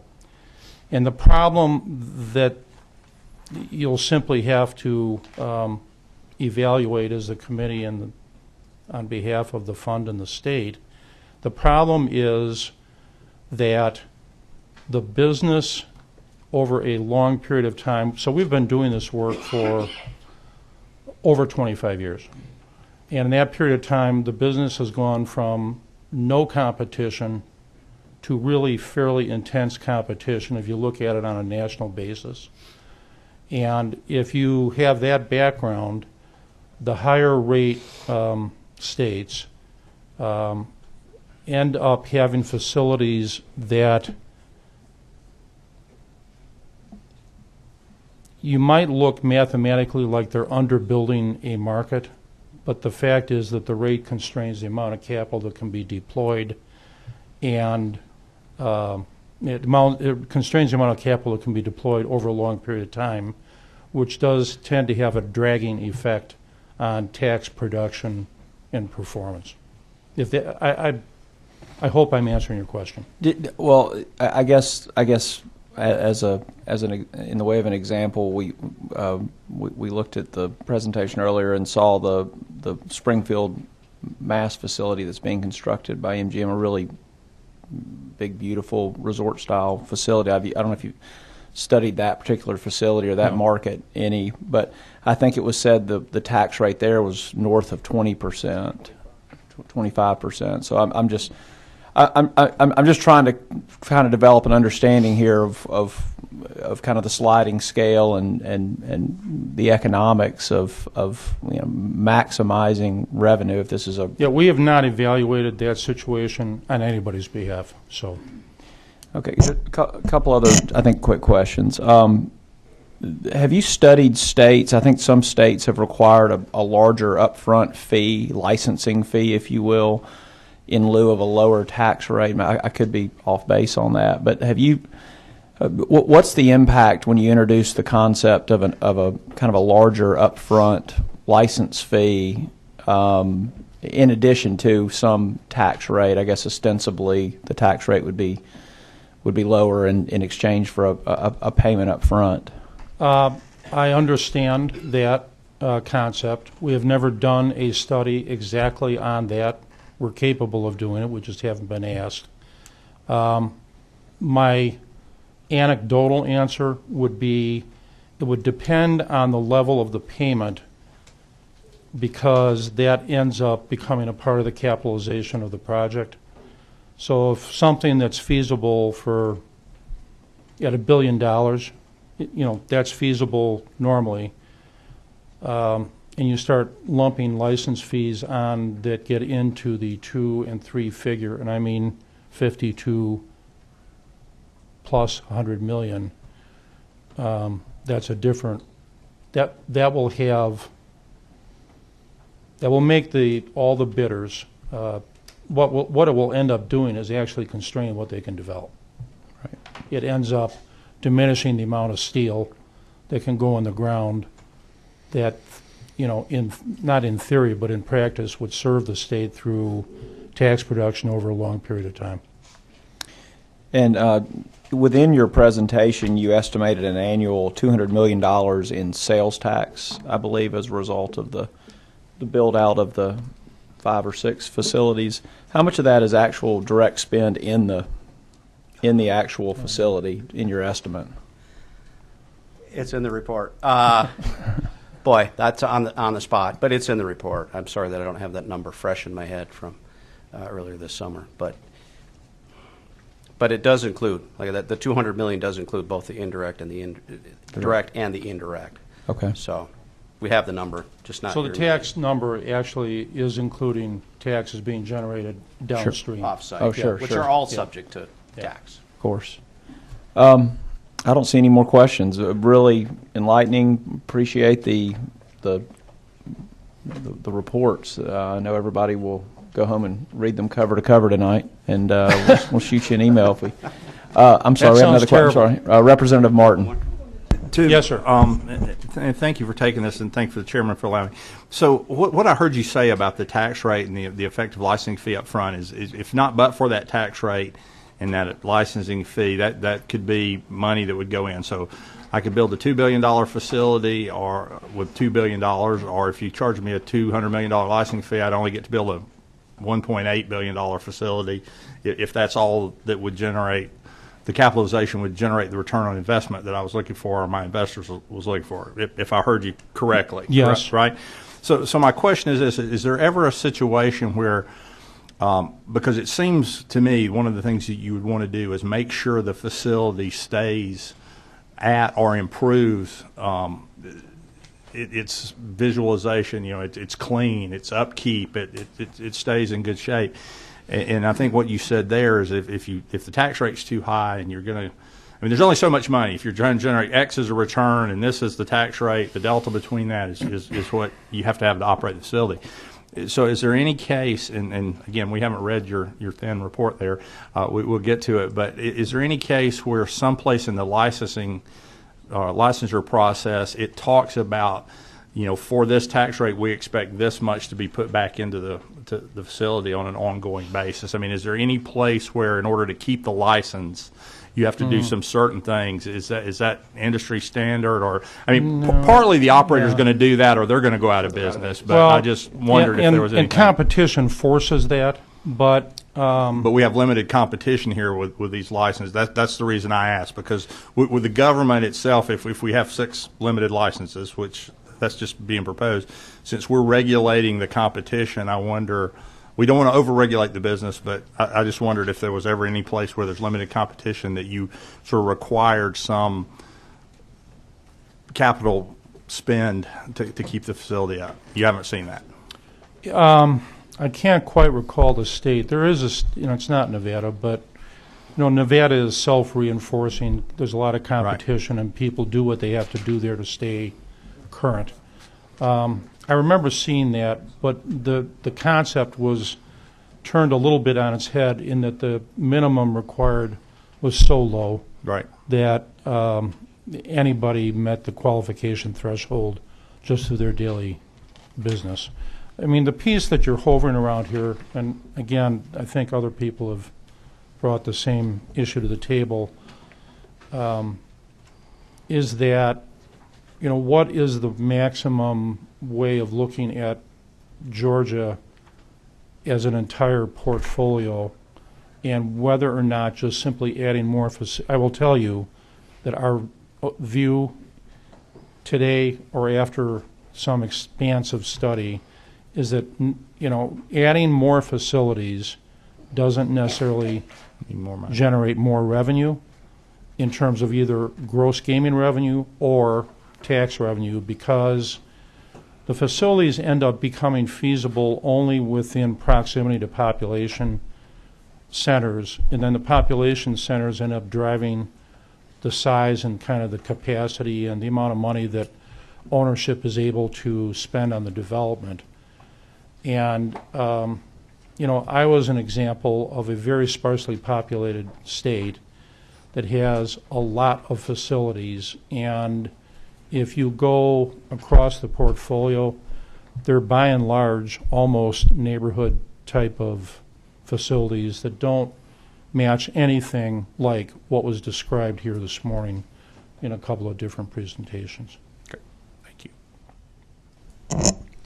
Representative Smyrie. Quick question. Yes, How many casinos do you think Atlanta could withstand, would be feasible? We've got 2 in the report. And 2? I don't think it's 3. Okay. And it could be 1 on a much larger scale.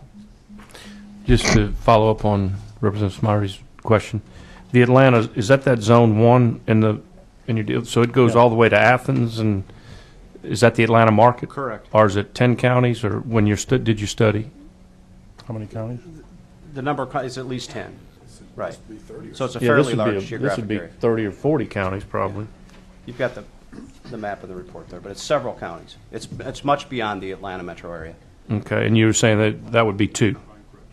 Yes. In that zone 1? Yes. Okay, thank you. Senator Miller. My question is along the same lines as the 2 previous questions. Looking at your study on page 17 and thinking about I guess I'm wondering how you drew these zones and what was the rationale in that they don't appear to have any the rationale's in the bill? The zones are in the bill, but I'm just asking how they came up with these from here to here, if he knows. It was in the Act draft. Okay. But the calculation of the revenue on any one of the individual zones and the siting of the suggested area for each asset is really based on population density, driving time of the population density, and kind of the math side of this that we've talked about earlier. You're trying to be optimal. You're trying to create an environment where there's enough competition, but not too much overlap between the facilities in terms of their draw area. Okay.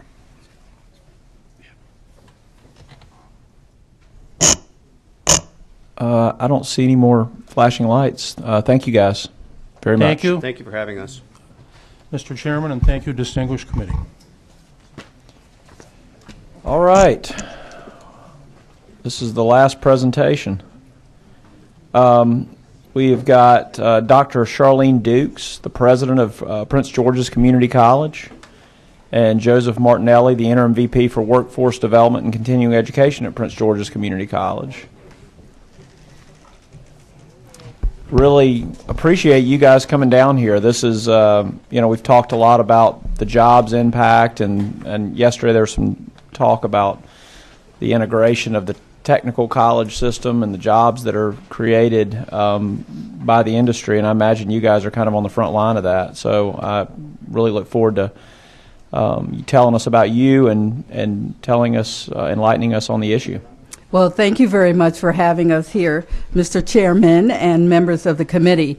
My name is Charlene Dukes. I'm the president of Prince George's Community College, and I've spent the last 20 years of my career there. The very last 8.5 have been as president. I also have the opportunity to serve as the chair of the board of directors for the American Association of Community Colleges, which serves about 1,123 community colleges across the nation. In the greater Washington, D.C. metropolitan area, I sit on a number of foundation boards and the local workforce investment board, or the workforce services division of the economic development board. And quite frankly, we spend a lot of time using our resources, both financial and human, in order to raise the quality of life for low-income and minority populations in the greater Washington, D.C. area. And certainly, that includes the District of Columbia, Maryland, and Virginia. So I would say to you that our partnership as it currently exists with MGM is really about access to education and training beyond high school, particularly in Prince George's County. And just to tell you a little bit about our institution, we are a National Center of Academic Excellence and Information Assurance, the first community college to be designated so by the Department of Homeland Security and the National Security Agency. We have the National Cyber Watch Center, which provides professional development in cybersecurity to more than 100 colleges and universities, both 2-year and 4-year across the country. We are the home of the first early middle college in the state of Maryland, where we have a high school population of 400, grades 9 through 12. The first cohort graduated this year. 92 students took with them $9 million to 4-year colleges and universities. They received their high school diploma and their associate's degrees on the same day. We prepare students for licensure and certification through over 50 courses and programs in workforce development, and we also have a 100% satisfaction rating with businesses who take advantage of our contract training. We are an institution that is 44,000 strong. 40% of our students receive Pell Grants, and you know that that is based upon their expected family contribution to higher education. About 18% also take advantage of student loans. 19,000 of our students are credit students looking to receive an associate degree, and 25,000 are in our workforce development programs, which are shorter-term programs. What we really want to do here today is to talk a lot about our partnership with MGM and what has happened in Prince George's County in order to support the resort as a destination point. What I will tell you is that Also, state financial aid in Maryland is primarily need-based and available to students both at the 2- and 4-year level, so that we want to ensure that low-income students have the opportunity to pursue education beyond high school. And all of that is determined by the answers on the federal application for free student aid. I will tell you that in Prince George's County, the county council passed a local bill that really mandates that MGM consider that 40% of the employees at MGM must be residents of Prince George's County.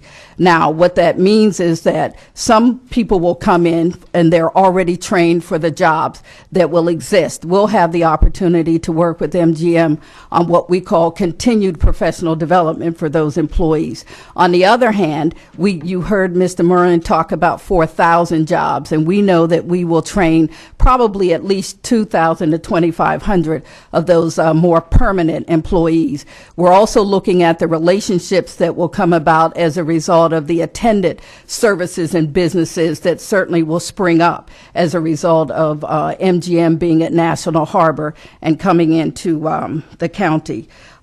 We also would tell you that probably just a few months ago, the county council and the county executive also passed legislation that says that 50% of any local revenues that come into Prince George's County as a result of this resort, up to $25 million must be set aside for pre-K through 12 education, the community college, and for our local public libraries. So there are some things that the local government put in place, certainly in order to, I would say, up the ante as it relates to community benefits. What I would like to do is stop there and really get into the meat of the presentation with Joe Martinelli, our Vice President for Workforce Development, and he'll talk very specifically about the partnerships that exist with MGM around workforce development and training. Thank you. Thank you, Dr. Dukes. Let me first tell you that I've been with the college for quite some time. I've been with the college around 42 years. I know I started when I was around 10, so okay.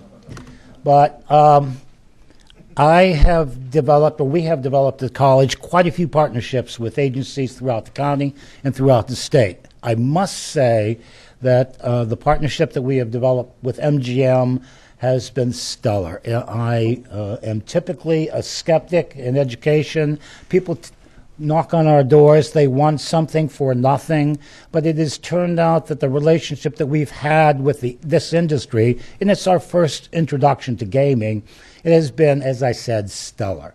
They have worked with us in many occasions, literally weekly, to try to live up to what it is they promised the county and they promised the state. That is, 40% of the people who are going to be employed will be residents of our local district.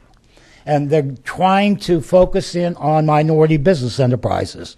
Right now, they're in the construction stage. They're not going to be opening up until November 2016. And during that construction stage, they worked with one of our agencies in Prince George's Community College called the Center for Minority Business Development. That was an institution that was established about 5 years ago when Gaylord or Peterson developed National Harbor initially, and they wanted to make sure that individuals who are not attuned to bidding on large projects at least had an opportunity to understand what bonding meant, and what an RFP was and how to respond to it appropriately in order to get those particular contracts. We were very successful with that, and National Harbor as well as MGM wanted to pick up on that, so we started something called the Center for Entrepreneurial Development. And MGM has been working with the graduates that we had through our previous institution, our previous body, and they hired many of those contractors who went through our program.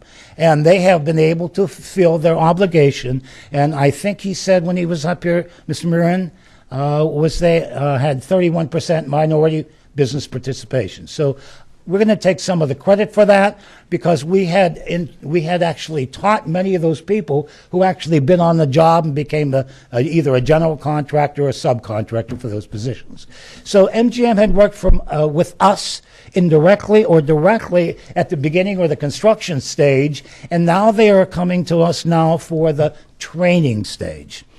Unlike most individuals that knock on our door, corporations, they're not really certain what they want, but it seems like MGM does. They came into us, and the first thing they asked us to do was to start a program in culinary and hospitality training. Had nothing to do with gaming, nothing to do with gambling. They wanted us to train 500 to 800 people before they open their doors next November. And it is customer training and customer service. It is safe serve. It is all of those things that are associated in terms of national certifications that individuals need in the hospitality industry. That was their first request. And we met with them. They looked at our curriculum. They changed it in order to accommodate what they believe the industry would need. They've joined our groups that advise us in every one of the areas. They have been extremely helpful. Now, it sounds like I'm an employee of MGM. I'm not here to tout that. I am here to say, as a skeptic, I am very impressed with how they came in and what it is they did for us and other community-based organizations. I mean, they work with the local WIB, they work with or the One Stop, our Economic Development Corporation. They are truly, truly engaged. And this is our first foray because in Maryland, you know that there were 5 casinos established. This will be the 6th one. It's the last one. The original 5 were set up as basically slot boxes. And then we changed the law, and they were able to offer table games, and that simply meant that they just moved tables into the areas where they did not have slots machines. Well, in this particular case, they did it as a package, and they're interested in really the hospitality and tourism trade. And they mimicked to me what they said to you this afternoon, that the majority of their revenues that they're going to generate, it does not come from gaming. It wasn't until about a month ago, and I've been working about 18 months now with MGM, that we had our first discussion on training individuals who work in the casino. And they have asked us, the college, to train around 800 to 1,000 people for those positions. And these are people that may not necessarily have to have an associate's degree. This is gainful employment for those individuals. These individuals who may have only had a high school diploma, who are underemployed or unemployed, have an opportunity to come in and literally make $50,000 to $60,000 a year from the beginning of employment. That is a tremendous gainful wage for individuals who were not employed before that. And so that's what a community college typically does. We get together and we help people get jobs. That's my job. My job is to be a mechanic and help that work out and get those individuals employed at a minimal cost. And we're going to do that in 8 weeks. Rather than 4 semesters in the credit program, it's short-term training and immediate employment. And that's not the only thing community colleges do. There's a hospital that's going to be coming up in our territory, a $700 million hospital. And we're going to be training the CNAs, the GNAs, the phlebotomists, the x-ray techs, the information technologists. We're going to be training all of those. That's what community college is about. And that's what your community colleges do. So what I'm telling you is, albeit MGM or something else, when you write this legislation, you make sure that individuals have some kind of ownership or buy-in to a training program so that they're working with the citizens in your local area. And we were just fortunate MGM turned out to have that type of heart. But whenever it's written, and some of the policies that were written in that legislation forced them to do that, whether they wanted that or not.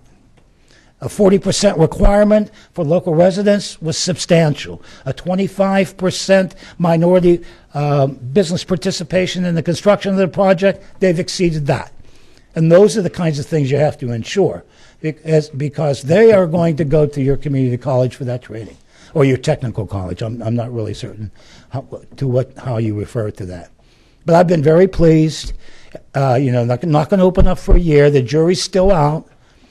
But things are going along as they had indicated, and they have helped us in every way, shape, or form. Pell Grants only apply to credit students, not to non-credit programs. So, you must make sure that they also bury into that some type of scholarship or some kind of financial incentive for these individuals to go through these programs so they don't have to pay out of pocket.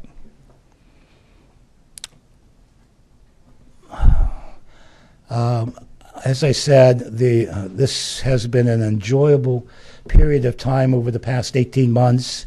I wish all of our so-called contract customers were as receptive as that particular organization. And it could have been another organization, but based on what I've seen from MGM, they have delivered what they had promised. That's all I have. Oh, by the way, we're having a test next week on this thing. Yeah. Any questions? How many jobs, how many individuals did you say you're going to train annually? They predict they're going to employ 3,600 of that entry-level positions. They're going to, we're going to train about 2,200 to start them off, and after that, about 20% every year thereafter. And they have also promised to try to get people locally, especially the green people, the people who haven't done this before. And they're not going to import the majority of their employees from outside. Now, there are a lot of people who will come in and they're going to hire them. They're unemployed from Atlantic City, some of the casinos in other locations that have closed down, but they are honestly trying to hire local citizenry. And it's about a 20% turnover because those positions that seem to be glamorous are not really. You have to stand on your feet 8 hours a day. Sometimes your shift is from 8 o'clock at night till 4 o'clock in the morning. And for some people, that's not quite what they had in mind. Representative Stevens? How many of these people were jobless that you're going to put to work? As I said, I'm just starting. We work very, very closely with the WIB. They're going to give us vouchers in order for those individuals to attend, so that they're essentially going to get their training for as little to nothing. But in the past, most of what it is we do in our, I would say maybe 25%, who are looking for short-term training to get gainful employment as soon as possible. At $50,000 a year or more? That's correct. Now, that's not all base salary. That's what the business calls tokes. They get a substantial portion of tips. And that's just not, blackjack and whatever. That's roulette. That's the whole gamut. You got to remember that they're pretty stiff on who they'll hire and who they won't. You got to have a good credit rating or a decent credit rating. They're going to look for felony charges. They're going to look for surface markings. You have to be 21 years of age in order to actually step in and work into the casino. So there's a fairly good screening process. And to be truthful, in order to give the 800 people that they want qualified, I'm going to have to train probably 1,500 to do that. Because you have to have a certain amount of dexterity, and you have to have a fairly decent grasp of mathematics. You got to be able to make change and do multiplication. Right? Senator Sims? I think he answered the question, which was my original question was, did MGM assist with tuition costs? And I think you mentioned vouchers, right? They provided. Not MGM. That's the WIB. That's the local one-stop that gave us that. But Okay. MGM has been able. I had convinced them that since these individuals don't qualify for Pell, that they have given us some scholarship money for Prince George's County residents who meet the other criteria. So we will dole that out. They're simply washing their hands of that. And I'm going to be able to use that scholarship to cut those funds in half or more. You can't give them a full ride. They don't value those. They don't, unless you have some what they call skin in the game. That's true. People tend to abuse what You're you right. give them. I agree with you. Okay. Thank you. Mm-hmm. That's it. Thank you so much for coming down and offering your perspective. Do you validate parking? Just for the committee members and the interested members in the audience, we're tentatively looking at November 2nd, Monday, November 2nd in Savannah for the next hearing. I think Representative Stevens has a couple rooms available if anybody wants to go down the night early. I think that's the Monday after the Georgia-Florida game. So, yeah, that's right. That's right. Any interested party between now and then, we're going to be building out an agenda. We want to hear from anybody and everybody that wants to offer their perspective. Just email my office or Senator Beach's office, and we'll get you added to the agenda. That'll help us from a time planning standpoint to know who wants to be heard. We'll probably try to have some time for a public sign-in on the next one, but it'd be nice to know if you're going to be there so we can build in time accordingly into our witness panel and how many days and hours we can plan on being there. So with that, the meeting's adjourned.